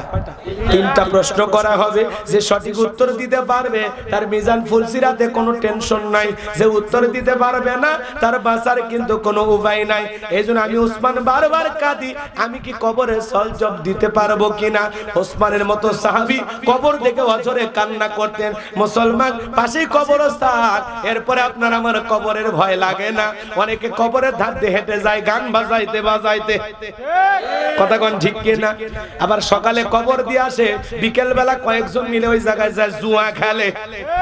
আগেকার মানুষ কবর দেখে তাও 2-4 দিন নতুন নতুন কবর দেখে ভয় পাইতো, এখনকার মা বোনেরাও ভয় পায় না। সকালবেলা কবর দেয়, বিকেল বেলা যায় ওই জায়গায় কি করে, পাতা ঝাড় দেয়। পাতা ঝাড় দেওয়া বোঝেন তো? রাগ করতেছেন মনে হয়। বাঁশ গাছ গাছালি যদি থাকে, ওর নিচে যদি কবরস্থান হয়, মা বোনের ওই জায়গায় যে কি করে, পাতা ঝাড় দেয়, খড়ি কুড়াই। কথা বলেন ঠিক কিনা? আজকে কবর দেখেও ভয় লাগে না। এমন মুসলমান আছে গো, কবর খনন করে, কয় হুজুর আমি 71টা কবর খনন করছি। খুবই ভালো, কিন্তু কবর খনন করে। যার বাপ মারা গেছে তারে বলে তোর বাবার কবর খনন করে আমি এতই শক্ত মাটি ছিল, কত কষ্ট করে কোদাল দিয়ে খুললাম, 2 প্যাকেট সিগারেটও দিলি না। এ যদি 71 লক্ষ কবর খনন করে, কবর কি সেই ভয় কি ওর মনে আছে? কথাকে বোঝা গেল বাজান? রাগ করবেন না, মন খারাপ করবেন না। কথা বলতে গেলে অনেক বলা যায়, কিন্তু আমি সংক্ষিপ্ত কথা আপনাদের উদ্দেশ্যে একটু বলে দিয়ে যাই। ওই কবরের 1 নাম্বার প্রশ্ন করা হবে, মার রব্বুকা, তোমার রব কে? যার রবের গোলামি করেছে, এক আল্লাহর ইবাদত করেছে, আল্লাহ আমার রব, এই রবই আমার সব। যারা কোরআন সুন্নাহ মোতাবেক জীবনটা সাজাইছে, আল্লাহর বিধান মোতাবেক নিজেকে পরিচালনা করেছে, যারা আল্লাহর খাঁটি মুত্তাকি বান্দা, খাঁটি ইমানদার বান্দা, নেক আমল করে কবরে যাবে যারা, প্রশ্নের সঠিক উত্তর দিতে পারবে তারা। আল্লাহু আকবার বলেন। ওই নেককার আল্লাহর বান্দাকে যখন প্রশ্ন করা হবে মার রব্বুকা, ওই ইমানদার জবাব দিবে রব্বি আল্লাহ, রব্বি আল্লাহ, আমার রব আমার আল্লাহ। আল্লাহু আকবার বলেন। আমাদের রব কে? আল্লাহ।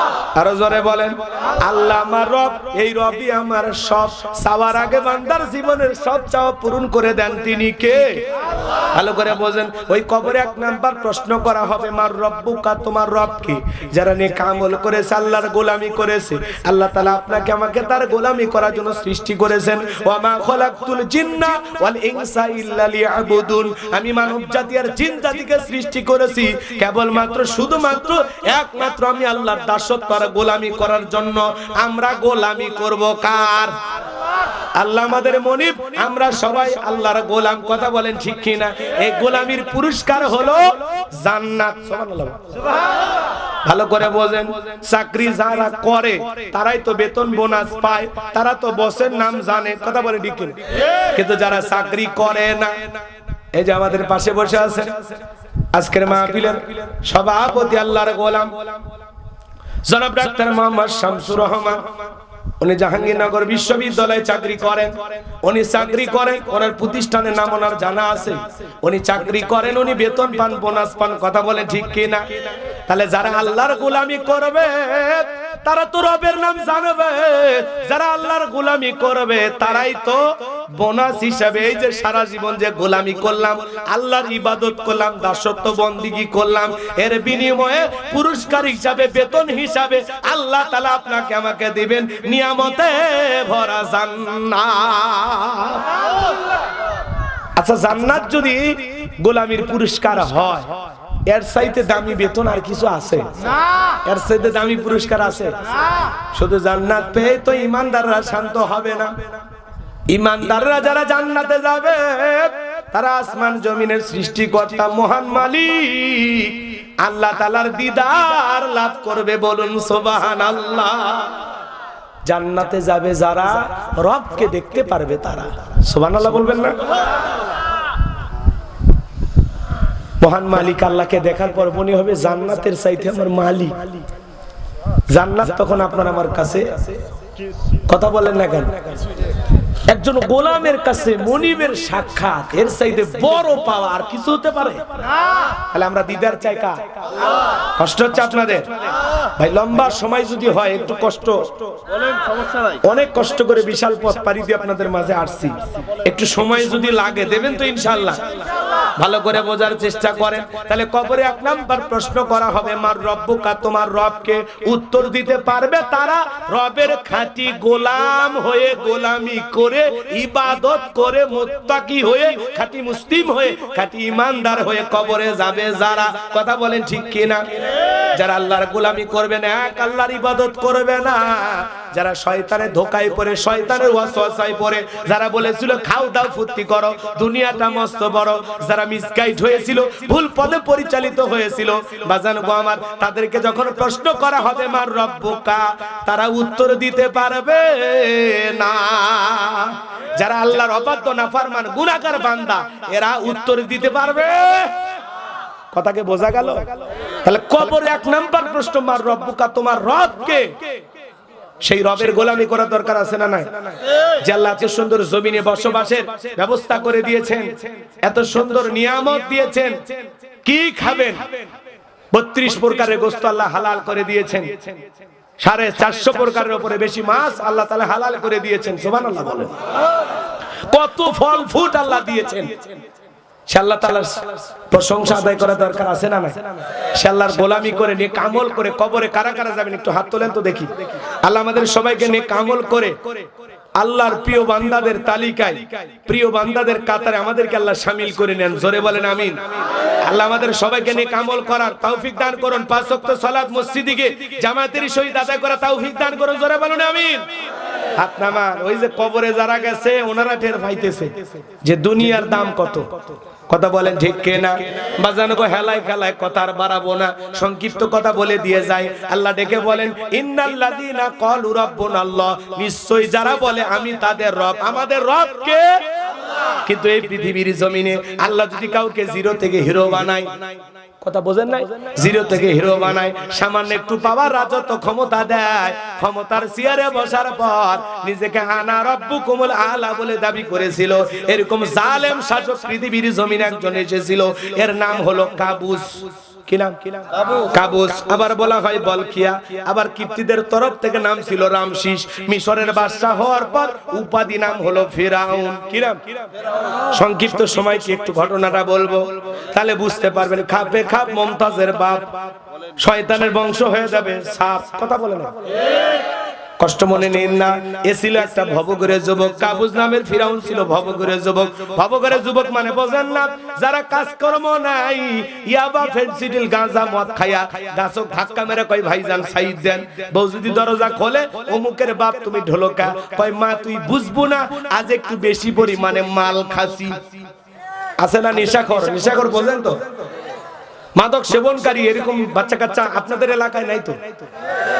সন্ধ্যা হলে ঘরে দরজা বন্ধ করে জিকির করে ইয়াবা ইয়াবা ইয়াবা। মা বাবা চিন্তা করে বাবা এটা কিসের ট্যাবলেট, জ্বর সর্দি গলা ব্যথা কাশ কয় না, কিচ্ছু বোঝার দরকার নাই, টাকা দে নইলে তোর মাথা ফাটাবো। পিতা মাতা চিন্তা করে একমাত্র সন্তান যদি মারাই যায় তো 60 টাকা দিয়ে কি করব? নিশার টাকা দেয়, ছেলেটা নিশার ট্যাবলেট কিনা খায়। কথা বলেন ঠিক কিনা? যুবক রে, মাদক সেবন করা যাবে না। যারা মাদক সেবন করে, যারা নিশাগ্রস্ত, যারা নিশাদ্রব্য পান করে, এরা কোনোদিন ভালো স্বামী হতে পারে না, ভালো বাবা হতে পারে না, ভালো সন্তান হতে পারে না। যারা নিশাদ্রব্য পান করে, মাদক সেবন করে, সমাজের মানুষ তাদেরকে বলে টোকায়। মানুষ কি ভালো চোখে দেখে? কোন নিশাখোরকে মানুষ কি সভাপতি প্রধান অতিথি বানায়? হ্যাঁ, সমাজের মানুষ ওর দাম দেয়, আর বউ ওর দাম দেয়। বউ রাগ করে বলে তোর মতো নিশা করে স্বামীর চেহারা দেখতে মন চায় না, যা দূর হয়ে যা, মরতে পারিস না। কথা কয় না? বউ রাগান্বিত, ঘৃণিত, কারণ ওগুলো যখন খায় মুখ দিয়ে যে গন্ধ বের হয়, কথা কয় না? রাগ করতেছেন মনে হয়। তাহলে যুবক তোদের পায়ে হাত দিয়ে অনুরোধ করে বলে যায় মাদককে না বলুন। কি বলুন? কে বলুন? মাদককে না বলুন। মাদক সেবন করা যাবে না। যারা মাদক সেবন করবে, এই যুবক, যারা মদ পান করবে, নিশাদ্রব্য পান করবে, ভালো করে শুনে নাও, এদের জন্য জান্নাত হারাম। জান্নাত কি? তাহলে মদ পান করবা, যা তুই একদিন খাইছো, তওবা করে ফিরে আসো। জীবনে ভুল ত্রুটি হবে, মাপ চাইতে হবে কার কাছে? আমার আল্লাহর এত দয়া, দুনিয়াতে অপরাধী খোঁজা হয় শাস্তি দেওয়ার জন্য, আর আমার আল্লাহ তার অপরাধী বান্দাকে তালাশ করে মাফ করে দেওয়ার জন্য। কিন্তু সেই সুযোগ এই হায়াতের জিন্দেগিতে, পরকালে মাফ করে দেবে। কথা কয় না? পরকালে আল্লাহ তাদেরকে মাফ করবেন যারা আল্লাহর গোলামি করেছিল, ইবাদত বندگی করেছিল, সামান্য ত্রুটি করছে, তুই একটা ভুল ত্রুটি আছে বললেও মাফ করে দেবে। আল্লাহ আস্তে করে বলবো, গোলাম ওই জায়গায় যা একটু তুলুটি করেছিলিস, কিন্তু আমার পাশাপাশি আমার গোলামি করেছিস, যা তোর ওই ভুলগুলো আজকে আমি আল্লাহ মাফ করে দিলাম। আল্লাহ দয়া অনেক বেশি, আল্লাহ কাউরে ডেকে ডেকে মাফ করে দিবেন। সুবহানাল্লাহ বলেন। তো সেই ক্ষমা পেতে হলে আল্লাহর গোলামি করে যেতে হবে। কথা বলেন ঠিক কি না? ওই যে আগেই বললাম, চাকরি করলে তো বেতন বোনাস পাওয়া যায়, কথাকে বোঝা গেল? তো আমরা চাকরি করতে গিয়ে, আল্লাহর গোলামি করতে গিয়ে দুই একটু তুলুটি হতে পারে, দুই একটা ভুল হতে পারে, দুই একটা মিথ্যা কথা হয়ে যেতে পারে। সামান্য কোনো তুলুটি হয়ে গেলে আল্লাহ ছোট ছোট ভুলগুলো বান্দার মাফ করে দেবেন। কথা বলে ঠিক কি না? এজন্য যুবক, তোমাদের পায়ে হাত দিয়ে অনুরোধ করে বলে যায়, মাদক সেবন করা যাবে। আল্লাহ যুব সমাজকে হেদায়েত দান করুন, জোরে বলুন আমিন। যে কথা বলতে চাচ্ছিলাম বাজান, এই কাবুস নামের ফিরাউন চলে গেল মিশরে। মিশরে যাওয়ার পর সর্বপ্রথম হলো তরমুজের ক্ষেতের লেবার। এরপরে মিশরের সরকারি গোরস্থানের দারোয়ান লাগবে, ইন্টারভিউ চলতেছে। হাজার হাজার মানুষ লাইনের মধ্যে দাঁড়ায় গেছে। এই কাবুস নামের ফিরাউনও দাঁড়ায় গেছে। বাজান গো আমার, এইবার কাবুস নামের ফিরাউন যখন দাঁড়ায় গেছে, মানুষ ইন্টারভিউ দিতে দিতে যখন ফেরাউনের পালা, তখন ডেকে বলে, বাদশাহ আপনার সাথে ভালো মানুষ নাই, আমি আপনার অনেক প্রশংসা শুনেছি, চাকরিটা যদি আমারে দেন সারা জীবন আপনার প্রতি কৃতজ্ঞ থাকবো, দয়া করে চাকরিটা আমারে দেন। ভিনদেশ থেকে বুক ভরা আশা নিয়ে আপনার কাছে আসছি। এমন ভাবে বাদশার সামনে কথাগুলো উপস্থাপন করলেন, বাদশার মায়া লেগে গেল। কথা আছে দুষ্ট লোকের মিষ্টি কথা। বাদশা তখন ডেকে বলে, ইন্টারভিউ বন্ধ করো, এই কাবুস নামের ছেলেটাকেই মিশরের সরকারি গোরস্থানের দারোয়ানের চাকরি দেওয়া হলো। এইবার বাজান গো আমার, মিশরের সরকারি গোরস্থানের দারোয়ানের চাকরি পাওয়ার পর সে চিন্তা করলো, বাদশা প্রতি মাসে আমারে বেতন দিবে ঠিক আছে, কিন্তু এই বেতন দিয়ে চলবে না, আমার আলাদা সাইড ইনকাম করার দরকার আছে না নাই? তখন বলল, শোনো, তোমরা যারা এই সরকারি গোরস্থানে লাশ দাফন করবা, লাশ প্রতি আমার একটা করে দিরহাম দেওয়া লাগবে, না হলে আমি লাশ দাফন করতে দেব না। জনগণ চিন্তায় পড়ে গেল। একটা দিরহামের জন্য বাদশার দরবারে বিচার সালিশ নিয়ে যাব, লাশ পয়সা গুলে শেষ হয়ে যাবে, অতএব একটা টাকা যদি পাই এই ছেলেটাই পাক। এই কথা ভেবে জনগণ একটা করে দিরহাম দেওয়া শুরু করলো। বাজান গো আমার, কথাগুলো খুব মনোযোগ দিয়ে শুনবেন। একটা টাকা হইলেও এইটাও কি ঘুষ? কথা কয় না? হারাম। তো বাংলাদেশে কিন্তু কোনো ঘুষ নাই। কথা বলে না কেন?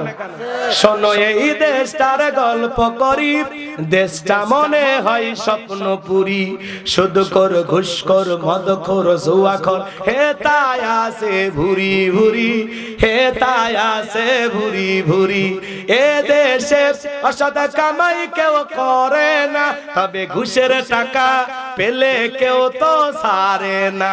টেবিলের নিচে দিয়ে হাত বাড়িয়ে কালো টাকাটা নেই সারিয়ে, টেবিলের নিচে দিয়ে হাত বাড়িয়ে কালো টাকাটা নেই সারিয়ে। করছে ওরা বড় দেশের চুরি, করছে ওরা বড় দেশের চুরি। শোনো, এই দেশটার গল্প করি। কথা বলে ঠিক কিনা? একটা ছেলের চাকরির জন্য 10 লাখ 15 লাখ টাকা ঘুষ ওপরওয়ালাকে দেওয়া লাগে। ওপরওয়ালা বলতে কি ফেরেশতা এসে নিয়ে যায়? এদেশের চেয়ার টেবিল পর্যন্ত ঘুষ খায়। কথা বলেন ঠিক কিনা? লম্বা হবে, লম্বা করব না, সংক্ষিপ্ত কথা বলে যাই। একটা করে দিরহাম জনগণ দেওয়া শুরু করলো। আল্লাহর খেলা বোঝা বড় দায়। ওই জামানায় আল্লাহ রাব্বুল আলামিন একটা মহামারী দিল, যার নাম হলো কলেরা, ডায়রিয়া। হাজার হাজার মানুষ মারা যায় আর গোরস্থানে লাশ দাফন করে। আমাদের জামানায় একটা মহামারী দিল, নাম হলো কি? করোনা। ধরো না, শুইও না, নাম হলো করোনা। বাবা করোনা রোগে আক্রান্ত হয়ে মারা গেছে। ছেলে বাবার লাশটাও দেখতে যায় নাই, বাবার কবরে মাটিও দেয় নাই। বাবার সম্পদ ভালো লাগে, কিন্তু মৃত বাবা করোনা রোগে আক্রান্ত হয়ে মারা গেছে, বাবার লাশটা ভালো লাগে না। কথা বলে ঠিক কিনা? মায়ে করোনা রোগে আক্রান্ত হয়ে গেছে, ছেলে বস্তাবন্দি করে জঙ্গলে ফেলা আসছে। এই করোনা মহামারী বুঝা দিয়েছে দুনিয়াতে কেউ কারো আপন না। কথা বলেন না কেন? স্বামীর করোনা হয়েছে, স্ত্রীর কাছে যায় নাই, স্ত্রী আলাদা একটা রুমে থাকছে, স্বামী আলাদা একটা রুমে থাকছে। কথা বলেন ঠিক কিনা? খাবারের প্লেটটা সাজায়া লম্বা একটা বাঁশ দিয়া এরকম, কথা কয় নাকি? ধাক্কা মারছে না? ওই বাঁশের মাথার উপরে প্লেটটা, বুঝেন না? ওই বাঁশের মাথা দিয়ে প্লেটটার সাথে লাগাইয়া এরকম ঠেলা দিয়া স্বামীর রুমের ভিতরে খাবার ঢুকে দিয়েছে, কথা বলেন ঠিক কে না? এরপরে স্বামী যখন সুস্থ হয়েছে ডেকে বলে, জোসনার বাপ তুমি তো জানো না তোমারে কত ভালোবাসি, যখন তুমি করোনা রোগে আক্রান্ত হয়েছিলা কত দোয়া করছি আল্লাহ আমার হায়াত নিয়ে হলেও আমার শেফালির বাপকে তুমি বাঁচায় রাখো। স্বামী গো তুমি আমার জান পরাণ কলিজার আধখান, আই লাভ ইউ পরাণের স্বামী। তখন ডেকে বলে, আমি জানি কতটা ভালোবাসিস, আমার মনে আছে করোনা যখন হয়েছিল তখন আমারে তুই বাঁশ দিয়া খাওয়াইছিস। কথা কয় না, আমার কথা কি বোঝেন না? করোনা মহামারী, বন্ধুর করোনা হয়েছে বন্ধু দেখতে যায় নাই, কথা বলে ঠিক কিনা? এই করোনা মহামারী বুঝে দিয়ে গেছে দুনিয়াতে কেউ কারো আপন না। আপনি ভাবতেছেন আপনি মারা গেলে আপনার পরিবারের লোকজন অন্ধকারে ডুববে, মনে হয় তাদের দেখার মতো কেউ নাই, এটা ভাবতেছেন, ভুল ভাবতেছেন। আপনি মারা গেলে ওরা আপন গতিতে চলতে থাকবে, আপনি থাকাতে না থাকাতে তাদের কোনো সমস্যা নাই, কথা বলে ঠিক কিনা? আপনি আমি মনে করতেছি আমি মনে হয় আমার ফ্যামিলির জন্য অনেক মূল্যবান একটা মানুষ, ঘোড়ার ডিম, কথা কয় না? আপনি মারা গেলে আপনার পরিবারের লোক আপন গতিতে চলবে, আপনার জন্য ওদের জীবনের পথ থেমে থাকবে না, কথা বলেন ঠিক কিনা? এজন্য বাজান নিজেকে ইবাদতের মনোযোগী বানান, সম্পদ আর দুনিয়ার মোহে পড়ে আল্লাহকে ভুলে যাওয়া যাবে না, কথা বলেন ঠিক কিনা? চলেন সামনের দিকে যাই। যে কথা বলতে চাচ্ছিলাম, মহামারী দিয়েছেন আল্লাহ তাআলা, ওই মহামারীর কারণে ডায়রিয়া কলেরাতে হাজার হাজার মানুষ মারা যায়।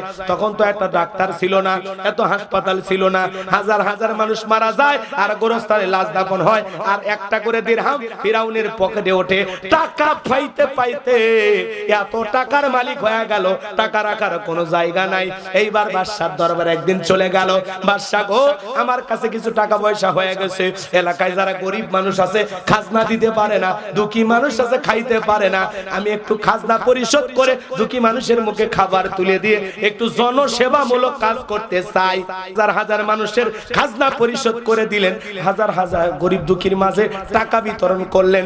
ওই টাকা পাইয়া জনগণ ডেকে বলে, আরে রাজ্যের বাদশা যদি এই ব্যক্তি না হইয়া গোরস্থানের ছেলেটা হইতো, না জানি আমাদের কপাল খুলে যেত।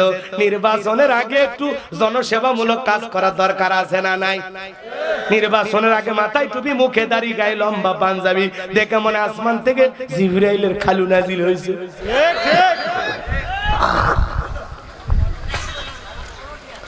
আপনারা কি আমার কথা বোঝেন? আমি কারো নাম নিয়ে বলবো না, কিন্তু যা বলবো বাস্তবতা, আপনার আমার জীবনের কাজে লাগবে, কথা বলেন ঠিক কিনা? একটু গভীর মনোযোগ দেখ কথাগুলো শুনে যান বাজান। হ্যাঁ, আল্লাহ আমাদের বোঝার তৌফিক দান করুন। কারে নির্বাচিত করবেন, কোন মানুষকে সমাজের নেতা বানালে সমাজে ইসলাম নিরাপদে থাকবে, মানুষ নিরাপদে থাকবে, সমাজের মানুষ ভালো থাকবে, তাদেরকে আল্লাহ পাক নেতৃত্ব দেওয়ার তৌফিক দান করুন। যোগ্য নেতাকে যাচাই বাছাই করার মতো মেধা জ্ঞান আল্লাহ আমাদেরকে দান করুন। আরো জোরে বলুন আমিন। আমার ভাইয়েরা, লম্বা ইতিহাস লম্বা করব না, সংক্ষিপ্ত করে একটু বলে দিয়ে যায় যে কথা বলতে চাচ্ছিলাম। এইবার ওই দেশের মন্ত্রী ছিল, মারা গেল, নির্বাচন শুরু হয়ে গেল। ওই কারণ এদিক খেয়াল করেন, ফেরাউন আগে তো জনগণের মন কাইরা নিয়েছে, এইবার জনগণ যখন জানতে পারছে ফেরাউন মন্ত্রী হতে চায়, এবার সবাই মিলে সমর্থন দিয়া মিশরের মন্ত্রী বানায় দিল। আল্লাহর খেলা বোঝা বড় দায়, বার্ধক্য জনিত কারণে ওই দেশের যিনি বাদশা ছিল মারা গেল। এইবার ফেরাউন সমস্ত নেতাদেরকে ডেকে বলে, শোনো তোমরাই বলো রাজ্যের বাদশা হবে কে? বাদশাহীর সিংহাসনটা খালি, বাদশা ছাড়া তো দেশ চলতে পারে না। সমস্ত জনগণ ডেকে বলে, আপনার চাইতে ভালো মানুষ নাই, আপনাকে অনেক আগে থেকে আমরা চিনি, আপনি যদি আমাদের বাদশা হয়ে যান আমাদের কারো কোনো আপত্তি নাই। জনগণের সমর্থন পাইয়া, নেতাদের সমর্থন পাইয়া এক চান্সে মিশরের বাদশা সিংহাসনে বসে গেল ফেরাউন। বাজান গো আমার, এইবার ক্ষমতার চেয়ারে বসার পর নেতা ঘুমাইতে যায়, রাতের বেলায় চোখে ঘুম আসে না, 2 দিন 3 দিন কেটে যায়, নেতার চোখে কোনো ঘুম নাই। ক্ষমতা পাইছে ঠিকই, নেতার চোখে কি নাই? ঘুম নাই। বড় লোক 4টা-5টা ঘুমের ট্যাবলেট খায়, আর পরে চোখে ঘুম নাই। আর গরিব মানুষ রেল স্টেশনে খাট নাই, বিছানা নাই, তোষক নাই, কম্বল নাই, মাথার তলে ইট দিয়া ঘুমায়, এমন কায়দায় নাক ডাকে, মনে হয় ট্রাকের ইঞ্জিন ফেল, কথা কোন ঠিক কিনা? গরিবের কিছু না থাক, আল্লাহ 2টা জিনিস দিয়েছে, একটা হলো খাওয়া রুচি আর একটা হলো ঘুম। রিক্সা চালক ভ্যান চালক মাঠে খেতে কাজ করে, আলু ভর্তা দিয়ে ডাল ভর্তা দিয়ে ভাত খায়া বউ কোলের মধ্যে নিয়ে ঘুমায়, কথা কন না কেন? আর বড় লোক স্বামী স্ত্রীর ভালোবাসা নাই, দাও কুড়ালের সম্পর্ক, স্ত্রী আলাদা রুমে ঘুমায়, স্বামী আলাদা রুমে ঘুমায়, জীবনে কোনো শান্তি নাই। বড় লোকের সামনে অনেক খাবার, সার খান, দেশি মুরগি কয় না খাওয়া যাবে না, খাসি কয় চর্বি বেশি, গরু গোস্ত কয় একটা ধুইয়ে খাওয়া লাগবে। বাচ্চারা যেমন ছোটবেলায় ঝাল খাইতে পারে না, ধুইয়ে খায়, কথা কয় না কেন? স্যার আপনার সামনে ফল ফুট, আল্লাহ কেনার টাকা দিয়েছে, খাওয়ার শিকারে নিয়েছে, দেশে ডায়াবেটিস শরীর, কথা কন ঠিক কিনা?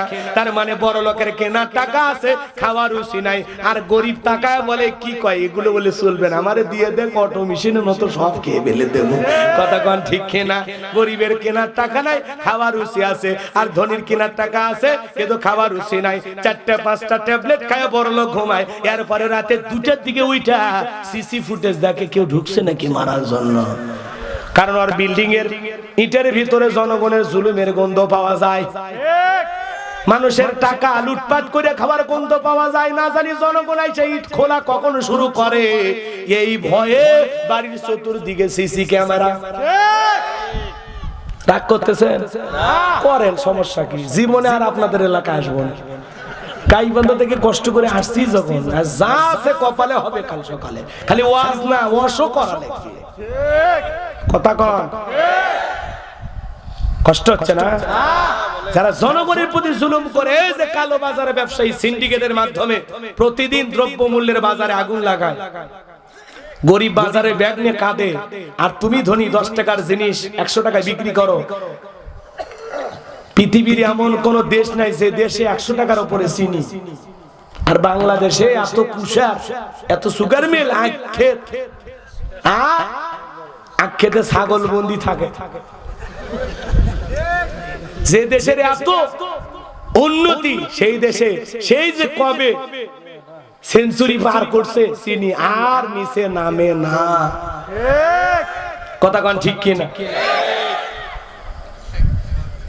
আল্লাহ আমাদের হেদায়েত দান করুক। শোনেন, বাড়ির অভিভাবক যদি শক্ত না হয়, ছেলে মেয়ে দুষ্ট হওয়া স্বাভাবিক। তো দেশের অভিভাবক যদি শক্ত না হয়, সেই অভিভাবকের কথা মতো বাজার ব্যবসায়ী ভাইরা বলেন আর যারা বলেন কেউ চলবে না। অভিভাবক লাগবে শক্ত, কথা বলে ঠিক কিনা? পিএস সরকার বলে আলু পেঁয়াজ 36 টাকা, দোকানদারকে যা বলা হয় ভাই সরকার বল দাম বেঁধে দিয়েছে 36 টাকা, সরকার কয় বিঘে জমিতে আলু লাগাইছে, যা সরকারের কাছ থেকে আলু কিনে নিয়ে আমার কাছে নিলে 60 টাকা কেজি কিনা লাগবে, কথা কন ঠিক কিনা? সরকার যদি 36 টাকা রেট বেঁধে দেওয়ার পাশাপাশি এই স্লোগান দিয়ে বলতো যে বাংলাদেশের কোন একটা জেলা, কোন একটা উপজেলা, কোন একটা ইউনিয়ন পর্যায়ের বাজারেও যদি 36 টাকার জায়গায় কেউ 37 টাকা আলু বিক্রি করে, 20 লাখ টাকা জরিমানা, 3 বছরের জেল। কি মনে করেন মানবি না? তো ভাই খালি এমনি মৌখিক আইন দিলে হবে না, ওপরে বলে দাম কমায় দিলে, আমার ভিতরে বলে তোরা যা খুশি কর, তোরা যে করতেছিস ওখান থেকে আমাদের কিছু দেশ, কথা কয় না, বুঝছেন? আর বুঝার লাগবে। 12 টাকা ডিমের হালি, সেই ডিম এটাই 15 টাকা, একটা কয় টাকা?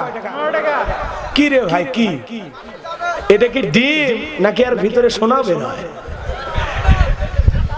কি জামানা! যখন যে জিনিসের দাম বাড়ে, যদি বলা হয় নেতা দাম বেড়ে গেল, আগে 30-40 টাকা ইনকাম করতিস, এখন দিনে 1000-1200 টাকা ইনকাম করিস। আমাদের আয় উন্নতি বেড়ে গেছে, বিদেশ জিনিসের দাম বেড়ে গেছে। এক রাতে তেলের উপর 30-40 টাকা বেড়ে যায়, কমানোর সময় 5 টাকা বলে চকলেট কিনে খাইও, ওই তেল তুলে 5 টাকা বেচলে ওটাতে পান কিনে খাইও। তো 40 টাকা বাড়াইলেন, একবারে কি 20 টাকা কমা যায় না? কথা কয় না ভাই, আমাদের দুঃখ দেখার কেউ নাই, কথা বলে ঠিক কি না? এখন উচিত কথা যদি কই, পিঠের ওপর দিয়ে যাবে মই, এই আনন্দে কিছু লোক কিনে খাবে বগুড়ার স্পেশাল দই। সত্য কথা বলতে হলে যেতে হবে কারাগারে, এমন আতঙ্ক আজ বাংলার ঘরে ঘরে, তবুও সত্য বলতে চাই, দুনিয়ার জালেমদের করি না ভয়, আমি ইসলামের দুশমনদের করি না ভয়। সব জায়গায় দুর্নীতি, চালাক বাটপাটে ভরে গেছে। এই যে এটিএম বুথে এক মহিলা টাকা তুলতে গেছে, হারে কার্ডটা বদল বদল করে কি চালাকি করছিল, কথা কন না কেন? আমার ভাইয়েরা, এটিএম বুথে টাকা তুলবার যায় প্রতারক চক্রের কাছে এই মহিলা ভেজালের মধ্যে পড়ে গেছে। তার কার্ডটা নিয়ে যায়, চলে বলে কৌশলে ওই কার্ড দিয়ে টাকা তুলেছে। প্রশাসনের ভাইয়েরা লোকটা জানতে পেরে যে বিষয়টা এই ঘটনা ঘটেছে, ওই প্রতারক চক্রের যে ভাই এই কাজটা করেছে, ওই বাটপারকে সিসি ফুটেজ দেখে ধরে নিয়ে আসছে। কথা বলে ঠিক কিনা? আজকে সব দিকে তাকায় দেখেন বাজান, যেখানে সেখানে বাটপার মলম পাটি, কথা কোন ঠিক কিনা? সব দিকে খালি প্রতারণা প্রতারণা, মানুষকে ধোকা দিয়ে বোকা বানায় খালি টাকাগুলো কেড়ে নেওয়া হচ্ছে।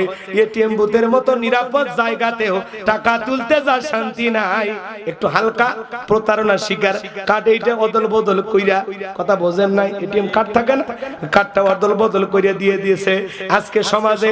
এজন্য বাজান, যে কোনো জায়গায় যাবেন সতর্ক থাকবেন, সাবধান থাকবেন, কারণ ছোটবাট পারে পুরো এলাকা ভরে গেছে। সমাজের মানুষ নিরাপত্তাহীনতায় ভুগতেছে, কোথাও কোনো শান্তি নাই, খালি অশান্তি আর অশান্তি।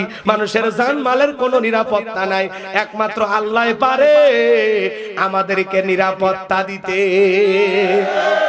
ভালো করে বোঝেন, সামনের দিকে যায়। যে কথা বলছিলাম মনে হয় ভুলে গেছেন, ফিরাউনের চোখে কি নাই? ঘুম নাই। তার দরবারে জ্যোতিষী ছিল 400। এই 400 জ্যোতিষীর লিডার নাম হলো দবিরা, বয়স হলো 320 বছর। দেখে বলে, দবিরা রে, ভাগ্য গবেষণা করে দেখ, কেন জানি রাতের বেলায় ঘুমাইতে পারি না। এইবার দবিরা ভাগ্য গবেষণা করে বলে, নেতা যদিও ছিলেন ভবঘুরে যুবক, সেখান থেকে তরমুজের ক্ষেতের লেবার, এরপরে মিশরের মন্ত্রী, এরপরে বর্তমান রানিং বা সাঙ্গুল ফুলে কলার গাছ। যদি আপনি জীবনে অনেক চড়াই উতরাই ফেরি এই জায়গায় আসছেন, কিন্তু আগামী 3 মাসের ভিতরে বনি ইসরাইল সম্প্রদায়ের মধ্যে মুসা নামের একটা ছেলে জন্মগ্রহণ করবে। ওই মুসার কারণে রাজত্ব পাওয়ার ক্ষমতা থাকবে না। নেতারে, এমনকি আপনার জীবন যাবার সম্ভাবনাও দেখা যায়। এই কথা শোনার পর ফিরাউনের মাথা ঠান্ডা না গরম? যদি বলতো মুসা আসবে খানকা বানায় বসে বসে জিকির করবে, তাহলে কিন্তু রাগ করতো না।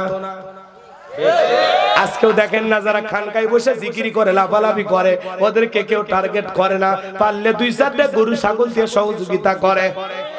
আর এই ভণ্ড পীরেরা গান গায়, দেখেন না, কয় পানির ভিতরে জ্বললে বাতি ঝড় বাতাসেও নেবে না, ল্যাংটা বাবার মুরিদ হইলে নামাজ রোজা লাগে না। আছে না নাই? যে পিসাই বলবে নামাজ রোজা লাগে না, ওটা পিন্না টাটকা শয়তান। এই পৃথিবীতে এমন কোন নবী রাসূল নাই যে নবী রাসূল সালাত আদায় করে নাই। আর এটা এত বড় পীর, কয় সিজদার মতো একটা সিজদা দিবি, জান্নাত পার হয়ে জাহান্নামের গর্তে পড়বি। আজকে কত ভণ্ড দিয়ে ভরে গেছে বাজান। পীর মুরিদি খুবই ভালো বিষয়।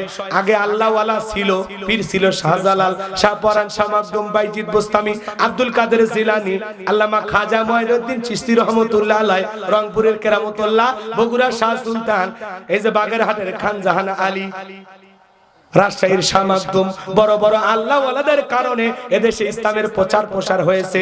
এটা ওলি আল্লাহদের পুণ্যভূমি। কথা বলে ঠিক কিনা? শেখপুরীদের বাংলাদেশ, রহম করো আল্লাহ, আগে গান গাইতো না মানুষ। এটা আল্লাহ ওয়ালাদের কারণে আমরা ইসলাম পেয়েছি, আল্লাহ ওয়ালাদের কারণে আমরা টুপি পাইছি, আল্লাহ ওয়ালাদের কারণে এদেশে ইসলামের প্রচার প্রসার হয়েছে। নিঃসন্দেহে এটা ভালো কথা। তারা ছিল পীর, কথা কয় না কেন? শাহজালাল খানকায় পীর, রাজপথে বীর, নারায়ে তাকবীর হুঙ্কার দিয়েছে, গৌর গোবিন্দ ময়দান ফাঁকা করছে। আর এখনকার পীর মাতার চুলে জট, হাতে গাঞ্জার পট, সালা পিন্দা থাকে, তবিল থাকে, তার সব দেখা যায়, টর্চ লাইট মাইরা মুখ কোথাও খুঁজে পাওয়া যায় না। গাঁজা খায়া মোজদারি লাল বানাইছে, বগলের চুল দিয়ে বেরি বাড়ি হইছে। সুন্দরবনস্থ বলে বান্দরবনের কি অবস্থা, এরা বলে পীর। 3-4 বছরেও গোসল করে না, নাম দিয়েছে সাধু বাবা। 5-7-10 বছর পরে গোসল করে, সেই পানি জমিনে পড়ার আগে মুরিদেরা বরকতের আশায় খায়। এরকম ভণ্ড আছে না? না, তাহলে ভণ্ড বাবা যেখানে, জোরে ভণ্ড বাবা যেখানে, হক্কানি আল্লাহওয়ালা যেখানে আমরা আছি, খবরদার আল্লাহ ডেকে বলেন ওয়াকুনু মা'আস সাদিকিন, তোমরা সত্যবাদীদের সঙ্গী হও। যে পীরের পা থেকে মাথা পর্যন্ত নবীর সুন্নাত দিয়ে ঢাকা, যার চেহারার দিকে তাকালে আল্লাহর কথা স্মরণ হয়, এমন হক্কানি আল্লাহওয়ালা যেখানে আমরা আছি, কোন ভন্ডের কাছে যাওয়া যাবে? দোয়া করব। খারাপ লাগতেছে? শোনেন, এই ভন্ডদের মুখোশ উন্মোচন করা লাগবে। কয় পীর সব জানে, তোর পীর কসু জানে। মহিলা মুরিদ দেখলে পীর সাহেব কয় মাই আয়, কথা কয় না। যে পীর সাহেবের দরবারে মহিলা যায়, কি মনে করেন এটা পীরের দরবার? জাহান্নামের দরবার। মহিলা মুরিদ দেখলে কয় মাই, মহিলা চিন্তা করছে এত বড় আল্লাহওয়ালা আমারে ডাকে, যদি না যায় জাহান্নামে জায়গা হবে। বরকত পাওয়ার আশায় পীরের বুকের ভিতরে চলে যায়, আর যায় এত শান্তি পায়। ওই যে ও আমার ওয়াজে শোনেন নাই, আনন্দের ঠেলা গান গায়, বাবা আমি তোমায় ভালোবাসি, তোমার শরণ সুমিতে বাবা, তোমার কাছে আসি গো বাবা, আমি তোমায় ভালোবাসি। আছে না নাই? যে মহিলা স্বামীকে বাদ দিয়ে পীরের ফাটা পায়ে চুমা খায়, ওই নারীর চরিত্র ঠিক নাই। কথা বলে ঠিক কেন? আল্লাহ আমাদের হেদায়েত দান করুন। জোরে বলুন আমিন। আরো জোরে বলুন আমিন। এই আপনার বউকে আপনি মাজারে পাঠান, আপনি কি দুর্বল? আপনার বউকে বলবেন এ আমি তোর পীর, পছন্দ হয় না? দুনিয়ার সব সন্তানের বড় পীর হলো মা বাবা। মা বাবার দোয়া কবুল হবে। পীর সাহেবকে ফল ফুট খাওয়ায় লাভ নাই, খাওয়াইতে হলে মা বাবাকে খাওয়াবেন। কথা বলেন না কেন? পীরের দরবারে গরু ছাগল দিয়ে লাভ নাই। যদি পারেন, এলাকায় গরিব মেয়ের বিয়ে হয় না, ওই গরু জবাই করে মেহমানদারি করায় দেন, আল্লাহর আরশ খুশি হবে। এলাকায় এতিমখানা মাদ্রাসায় ছাগল দেন, বাচ্চারা ছাগল জবাই করে খাবে, খেয়ে কোরআন তেলাওয়াত করবে, আপনার আমলনামায় সব লেখা হবে। সুবহানাল্লাহ। মাজারে দিয়ে কোনো লাভ নাই। উনি যদি আল্লাহওয়ালা হয়ে থাকে তো উনি তো আরামে এসে আছে, ওনাকে নিয়ে আপনার টেনশন করা লাগবে। এক দরবারে গেলাম, পীর সাহেবের মাজারে মশারি টাঙানো। কেন? হুজুর জানেন না বাবারে মশা লাগছে, এত আকাম করে গেছে, মরার পরে মশা কামড়। আমার যুবক ভাইরা রে, আর লম্বা করব না। ফিরাউনের মাথা গরম হয়ে গেল। মুসা আসবে, ওর ক্ষমতার 12টা বাজাবে, ওর জীবনের 12টা বাজাবে, এটা তো মেনে নেওয়া যায় না। আজকেও দেখেন যারা খানকানে বসে আছে, ওদেরকে কেউ টার্গেট করে না। যারা কোরআনের হক কথা বলে, আল্লাহর জমিনে আল্লাহর বিধানকে প্রতিষ্ঠিত করার কথা বলে, তাদেরকে টার্গেট করে ভিতরে ঢোকানো হয়। কথা বলেন ঠিক কিনা? এইবার ফেরাউন হামানকে ডেকে বলে, হামান এই দিকে আয়। হামানের মাথায় কোন চুল ছিল না, সাদে মাল নাই, বাম্পার লট, পুরো মাথা ছিল ভারতের দমদম এয়ারপোর্ট টাকওয়ালা। বুঝেন নাই? টাকওয়ালা মাথা। বাজান গো আমার, হামানকে ডেকে বলে, হামান রে, মুসা আসবে, ওর কারণে নাকি রাজত্ব পাবার ক্ষমতা থাকবে না, এমনকি আমার জীবন যাওয়ার সম্ভাবনা আছে।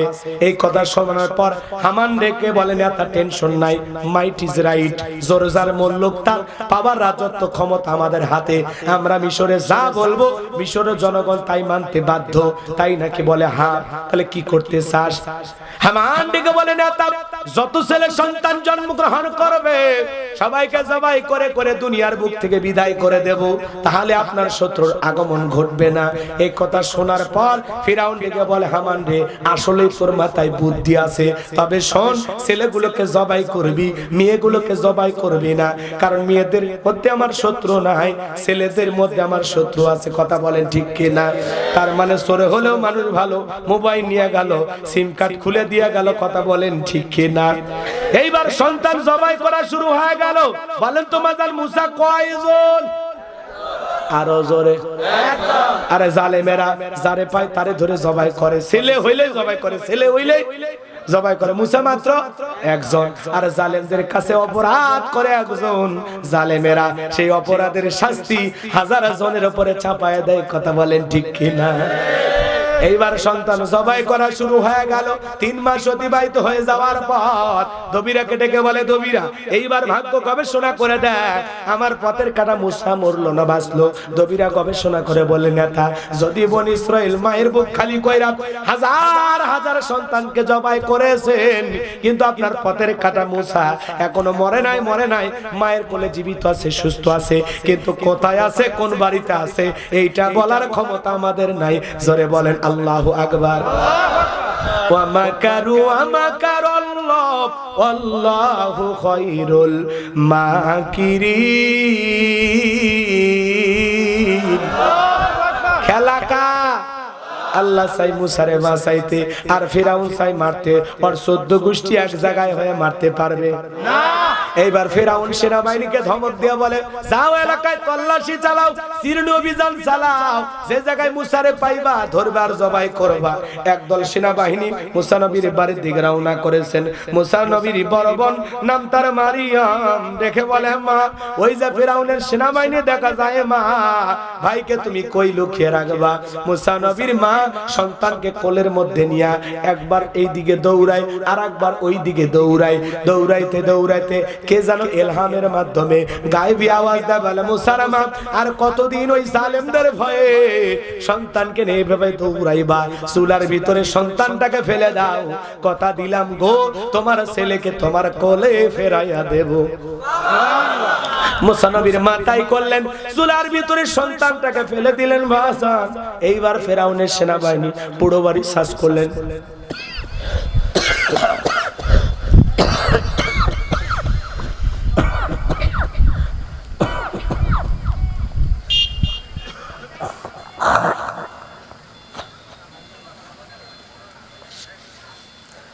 গত 2 দিন আগে এক মাইকে আলোচনা করছিলাম, প্রচন্ড গলা টানে, এই জন্য একটু গলাটা ডেবে গেছে, একটু হালকা সর্দি কাশ হয়েছে।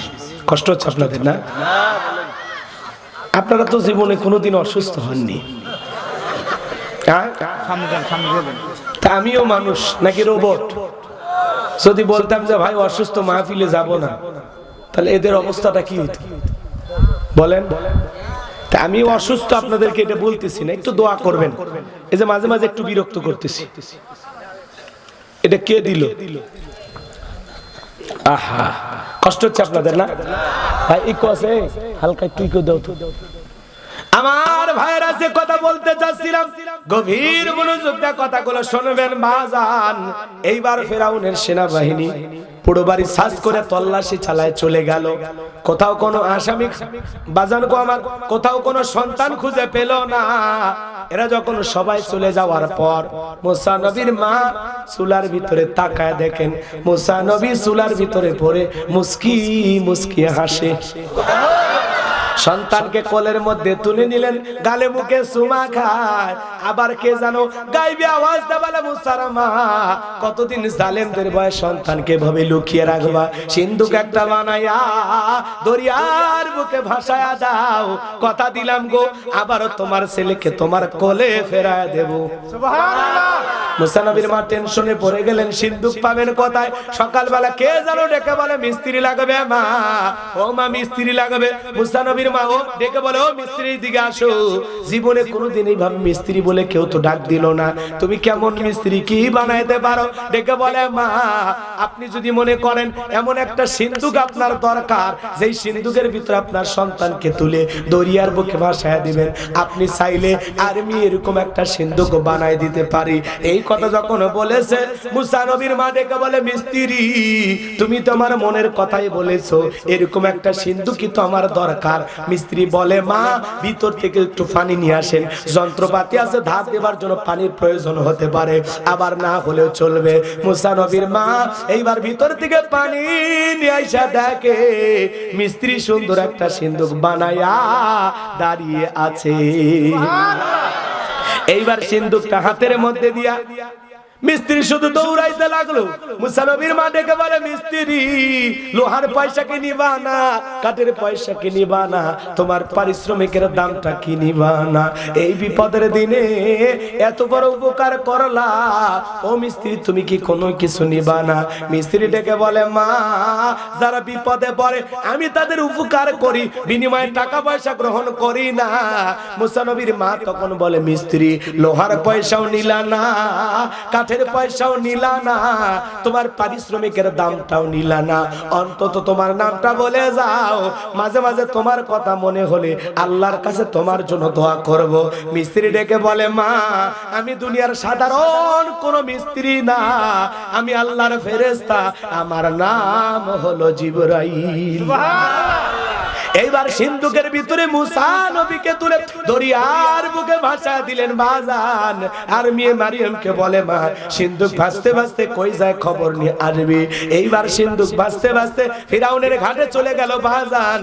ওই দিন বিকেল বেলা ফিরাউন তার প্রিয়তমা আসিয়াকে নিয়ে আসছে সমুদ্রের সৈকতে হাওয়া খাইতে। ফিরাউন কাফের হওয়ার পরে বউকে নিয়ে বিনোদন করতেন। মারহাবা কোন?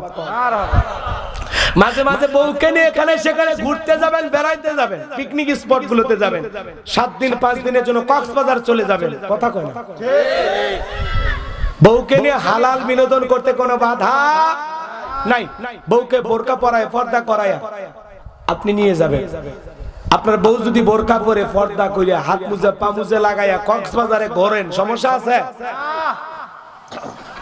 কক্সবাজারের সমুদ্রের সৈকতে দাঁড়ায় বলবেন, ও আমার প্রিয়তমা স্ত্রী, তাকায় দেখো আল্লাহর সৃষ্টি কত সুন্দর, কি সুন্দর সমুদ্রের ঢেউ, জানবে না তো কেউ পাশে দাঁড়িয়ে আছে, আমার এটা শোনাবো।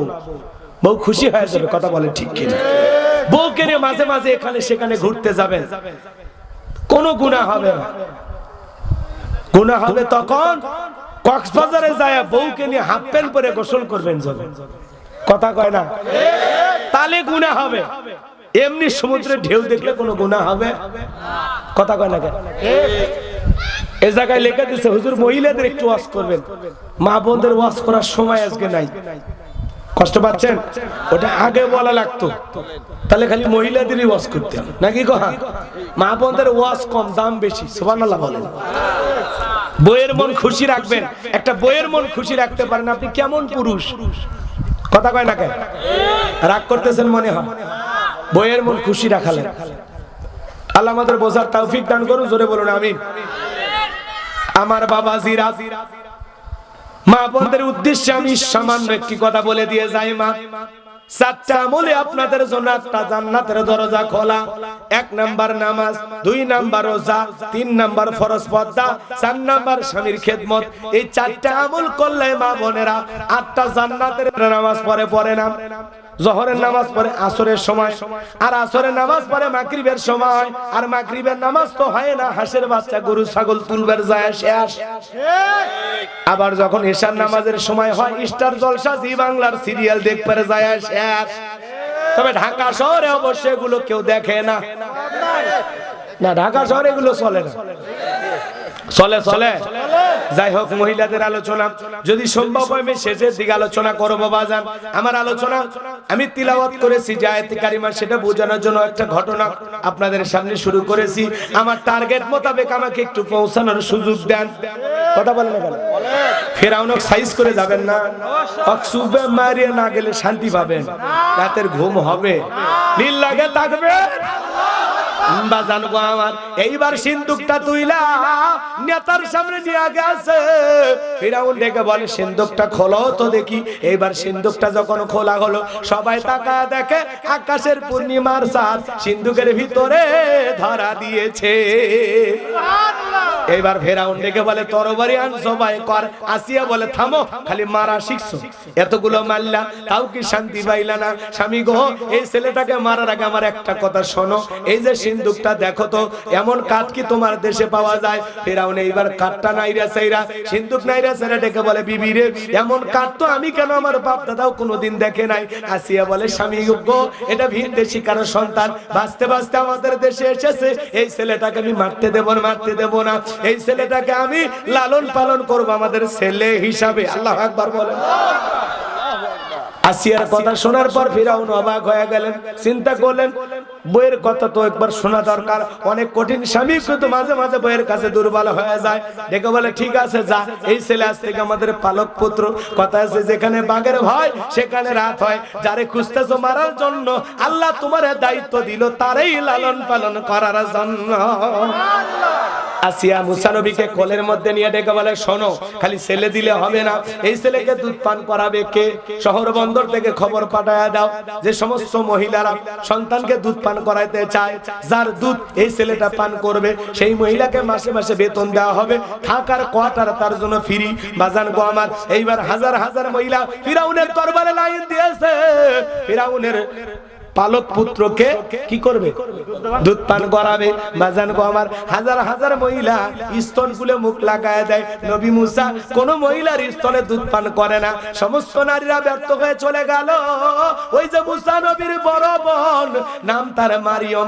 ঈসা নবীর মায়ের নাম মারিয়ম, আর মুসা নবীর বড় বোনের নাম কথা বলে মুসা নবীর বড় বোনের নাম মারিয়ম। ডেকে বলে ওরে আমি আসিয়া, আমার কাছে এমন একটা ধাত্রী খবর আছে যে কোন সন্তান তার দুধ পান করতে পারে, তাই নাকি? বলে হ্যাঁ, কোথায়?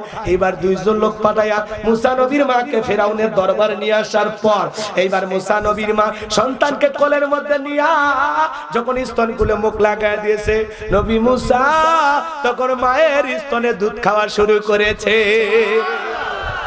বাজান গো আমার, এইবার মায়ের স্তনে দুধ খাওয়া শুরু করেছে। এই দৃশ্য দেখার পর আসিয়া ডেকে বলে তোমার থাকার কোয়ার্টার ফ্রি, তোমার বেতন ডাবল। মুসা নবীর মা দেখে বলে যদি আপনি আপনার এই সন্তানটাকে দুধ পান করাতে চান তবে আপনার বাড়িতে নয়, সন্তান থাকবে আমার বাড়িতে। ডেকে বলে আমি তাতেও রাজি আছি, মাঝে মাঝে সন্তানটাকে একটু আমার চোখে সামনে নিয়ে এসে দেখায় নিয়ে যাবেন। মারহাবা। মুসা নবীর মা পৃথিবীর প্রথম মা, যে মা তার আপন সন্তানকে দুধ পান করানোর বিনিময়ে মাসে মাসে বেতন পাইছিল। মারহাবা বলেন। এইবার বাজান গো আমার, দুধ পান করানো শেষ হয়ে গেল। মুসা নবী একটু চলাফেরার বয়সে উপনীত হয়ে গেছে। একদিন আসিয়া বলে সন্তানটাকে একটু কোলে নাও, মানুষ দেখলে মনে করবে ছেলে তোমার না, ধরো একটু কোলে নাও। দেখবেন মা বোনেরা যখন রাগান্বিত হয়, বিরক্ত হয়, যখন রাগান্বিত হয় বিরক্ত হয়, রাগ করে সন্তান কোলে দেয়। সামলাও সামলাও, একটা ক্যাসেট হচ্ছে ক্যাসেট, পেপো ধ্যাবো ধরলে আর ছাড়ে না। বাপু যেমন খারাপ হইছেও তেমন একটা খারাপ, বাপের কিচ্ছু ছাড়েনি। কথা কয় না? এরকম মা বোন আছে না নাই? সন্তান খারাপ হলে সব দোষ বাপের, আর ভালো হলে কয় মা ভালো, মা ভালো। কথা কম, কথা এটা ঠিক। ক্ষেত ভালো, ফসল ভালো, মা ভালো, সন্তান ভালো। আমাকে একটা শিক্ষিত মা দাও, আমি একটা শিক্ষিত জাতি উপহার দেব। কথা বলে ঠিক কি না? তাই বলে খারাপ হলে সব দোষ বাপের, এটা মানিয়ে নেওয়া যায়। আল্লাহ আমাদের বুঝ দান করে। জোরে বলেন আমিন। দোয়া করব, সামনের দিকে যাব। লিল্লাহি তাকবীর।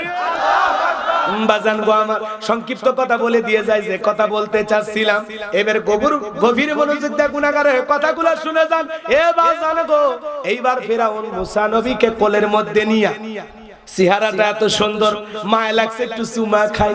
এই চুমা খাওয়ার নিয়তে যখন ঠোঁট দুটো বাড়াইছে, মুসা নবী কষি হাত দিয়া এমন এক থাপ্পড় লাগায় দিয়েছে, ফিরাউন চিৎকার মেরে উঠছে। আশেপাশের লোকজন দৌড়ে আসছে, এসে বলে নেতা এত জোরে চিৎকার মেলেন, ব্যাপারটা কি? ছেলে যে থাপ্পড় মারছে এ কথা জনগণ জানলে কি ইজ্জত থাকে? তখন বলে আমার বাড়ি, আমি চিল্লাইছি, আমি তোদের ডাকছি, যা সরে যা, চোখের সামনে থেকে দূর হয়ে যা। ওদেরকে তাড়ায় দিয়ে আসিয়াকে ডেকে বলে আসিয়া আয় আয় আয় আয় আয়, এ আসিয়া তাড়াতাড়ি আয়। আসিয়া বলে কি হইছে? সারের মতো চিল্লাও কে? কই চিল্লাবো না, এর চোখে মুখে যে আগুন দেখছি, এ মুসা ছাড়া কেউ না, তরবারি আন, জবাই করি, পথের শত্রু দূর করি। বলে ছেলে কি করছে? কই জানিস না রে আসিয়া, এই ছেলে আমার গালে থাপ্পড় মারছে। আসিয়া বলে ঢং করা জায়গা পাও না, এই ছোট মানুষ কোনোদিন তোমারে থাপ্পড় মারতে পারে? ফিরাউন ডেকে বলে বিবি রে, কেমনে তোরে বুঝাবো? গাল তো তোর ছিল না, গাল ছিল আমার। মজা কি আমি টের পাইছি। এর তারপরে ওজন বুঝা দেয় ভবিষ্যতে মুসা হবে। আমার ভাইয়েরা, লম্বা ইতিহাস লম্বা করব না, একটু সংক্ষিপ্ত করে বলে দিয়ে যায়। মুসা নবীর বয়স হয়ে গেল 25 বছর। কয় বছর? 25 বছরের টকবকে যুবক। তাকায়া দেখেন, এদিক খেয়াল করেন, মুসা নবী তাকায়া দেখেন কিপ্তের বনি ইসরায়েলের মধ্যে লাগছে ঝগড়া। মুসা আলাইহিস সালাম সম্প্রদায় বনি ইসরায়েলের মানুষের পক্ষ নিয়ে কিপ্তিকে ডেকে বলে, এ কিপ্তি, সব জায়গায় নেতার গরম দেখাস। কথা বল। কিছু কিছু নেতা আছে দেখেন না, পাতি নেতা, কয় আমার চিনি স্বামী অমুক নেতা, আপন খালাতো বোন, তার ছোট মেয়ে বিয়ে করছি, তার স্বামী কি হাইব্রিড পরিচয়। কথায় কথা বলে, খায়া ফেলা দেবো, মারবো, খবর আছে।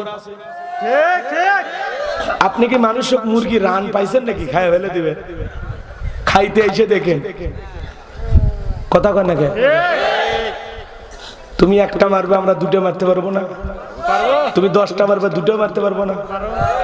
হুমকি ধুমকি দেখাবেন না, বেশি অহংকার করবেন না। হাজারো বড় বড় রাজা বাদশাকে আল্লাহ তাআলা এই মাটির নিচে ঢুকাইছে। আজ গরু ছাগল তার কবরে পেশাব পায়খানা করে দেয়, তার আনের শক্তি নাই। ওয়ালা তামশি ফিল আরদি মারহা, জমিনের ভিতরে দাম্ভিকতা করো না, অহংকার করো না। যারা অহংকার করে আমার আল্লাহ তাদেরকে বরদাস্ত করে না, আমার আল্লাহ তাদেরকে পছন্দ করে না। কথা বলে ঠিক কি না? আমার ভাইয়েরা, সংক্ষিপ্ত কথা বলে দিয়ে যাই, মন খারাপ করবেন না। কিছু কিছু মানুষ এমন ভাব নেয়, এমন গরম না। আরে ভাই, বেশি ভাব নেবেন না। আল্লাহ যদি 3 বার বমি দেয় আর পিছনের দরজা একবার ঢিল করে দেয়, ঢাকা মেডিকেল কলেজ হাসপাতালে ভর্তি হয়ে থাকা লাগবে। কথা বলেন ঠিক কি না?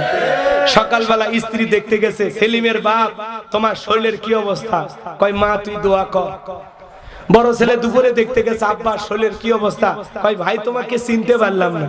তা আল্লাহ যদি পাতলা পায়খানার বমি দেয়, বউ বাচ্চাকে চিনার টাইম দেবে না। কথা বলেন ঠিক কি না? বেশি ভাব নেবেন না। একটু 19-20 হয়ে গেলে খায় ফেলে দেবে, খবর আছে। ই বাপ রে বাপ, সিনেমার ডায়লগ বাস্তবে চলে না। কথা বলেন ঠিক কি না? জীবন বড় কঠিন। কথা কোন ঠিক কি না? আমার বাবাজিরা, কষ্ট মনের মধ্যে নেবেন না। মুসা নবী ডেকে বলে, কীর্তি, সব জায়গায় ফেরাউনের গরম দেখাস, ভাবনিস। এই কথা বলে মুসা আলাইহিস সালাম একটা ঘুষি বা থাপ্পড় মারলেন। নবীর দেহে আল্লাহ তো শক্তি দিয়েছে, এক ঘুষিতে কীর্তি দুনিয়ার থেকে ডিলেট। ইন্না লিল্লাহি ওয়া ইন্না ইলাইহি রাজিউন, জায়গাতে খালাস। এইবার মুসা নবীর বিরুদ্ধে ফিরাউনের আদালতে হয়ে গেল মার্ডারের মামলা। কি হয়ে গেল? মার্ডারের মামলা। আল্লাহ ডেকে বলে, মুসা রে, আর থাকা যাবে না মিশরে, মাদাইনের দিকে রওনা করো। লম্বা ইতিহাস সংক্ষিপ্ত করে বলে দিয়ে যায়। পানি খাওয়ানোর ঘটনা অনেক ওলামা ইকরাম ওয়াজ করে, আমি আর ওই বিষয় ওয়াজ করলাম না। শুআয়ব আলাইহিস সালামের 2টা মেয়ের সাথে মুসা নবীর পরিচয় হয়ে গেল। তাদের সঙ্গে মুসা আলাইহিস সালাম শুআয়ব আলাইহিস সালামের বাড়িতে গেলেন। এইবার 2টা মেয়ে ডেকে বলে, বাবা, এই দেহের ছেলেও, এই ছেলেটার দেহে অনেক শক্তি, ছেলেটা বড় লাজুক, আমরা 2টা বোন কয়েকটা ঘন্টা কাটায়া দিলাম। এই ছেলেটা এত ভদ্র, একটা বারের জন্য আমাদের 2 বোনের চেহারা দিকে তাকাই নাই। সুবহানাল্লাহ। নবীরা লাজুক না হইয়া পারে। আজকের যুবকেরা কালা হোক, ধলা হোক, বুড়ি হোক আর যুবতী হোক, মাইয়া মানুষ গেলে একবার তাকায়। হ্যাঁ, সুমকি চলেছে একা পথে, সঙ্গী হলে দোষ কি তাতে? জুতার বাড়ি মারলে ঠিক হয়ে যাবে। কথা কন ঠিক কি না? মা বোনের একটু চলতে চায়, এরা বাঁকা কথা বলে। অন্য অন্য দেশের তুলনায় আমার দেশের মা বোনেরা অনেক ভালো আছে। কথা কন না কেন? পৃথিবীর বাইরে যখন যাবেন, আমি 2-1টা দেশে আল্লাহ যাওয়ার সুযোগ করে দিছি, দেখছি যে পোশাক পরে থাকে ও থাকা না থাকা সমান। এগুলো কিছু কালচার, সংস্কৃতি ঢাকা বা এর আশেপাশে কিছু মা বোনেরা একটু আমল করে। কথা বলে। তাছাড়া গ্রাম অঞ্চলে যাবেন, অধিকাংশ মা বোনদের পোশাক ভালো। ওই জন্য তো ঢাকা শহরে দেখলেন না, শাহবাগ চত্বরে দাঁড়ায়া আন্দোলন করে, পোশাকের স্বাধীনতা চাই। কিছু বোন আন্দোলন করলো না। কথা বলেন না কেন আপনারা? পোশাকের স্বাধীনতা চাই বলে আন্দোলন করলো। কেমন স্বাধীনতা? কয় দাদি নানি ব্লাউজ পরা শাড়ি পরেছিল, আমরা পড়তে চাই। পাগলি পর, তো মানা করছে কি? যা পর। কিন্তু এরা জাতিকে বুঝাইতে চায়, ব্লাউজ ছাড়া শাড়ি বুঝাইতে চাচ্ছে কি জানেন? দাদি নানি ব্লাউজ ছাড়া শাড়ি পরে কোনদিন বিশ্বরোডে এসে আন্দোলন করছিল? আমি তোমার দাদি, দেখে যাও ব্লাউজ ছাড়া আজকে শাড়ি পরেছি।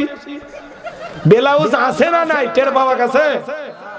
দাদি নানি ব্লাউজ ছাড়া শাড়ি পরেছিল, এখন অভাবের কারণে পরুক আর গরমের কারণে পরুক, তারা 12 হাত শাড়ি দিয়ে পুরো দেহটা ঢাকছিল। আর এই বোনেরা ব্লাউজ ছাড়া শাড়ি পরে বিশ্বরোডে এসে আন্দোলন করে, পুরো পিঠটা এমন কায়দায় ফাঁকা রাখছে মনে হয় আর্জেন্টিনা আর ব্রাজিলের ফাইনাল ম্যাচ হচ্ছে। কথা কোন ঠিক কিনা?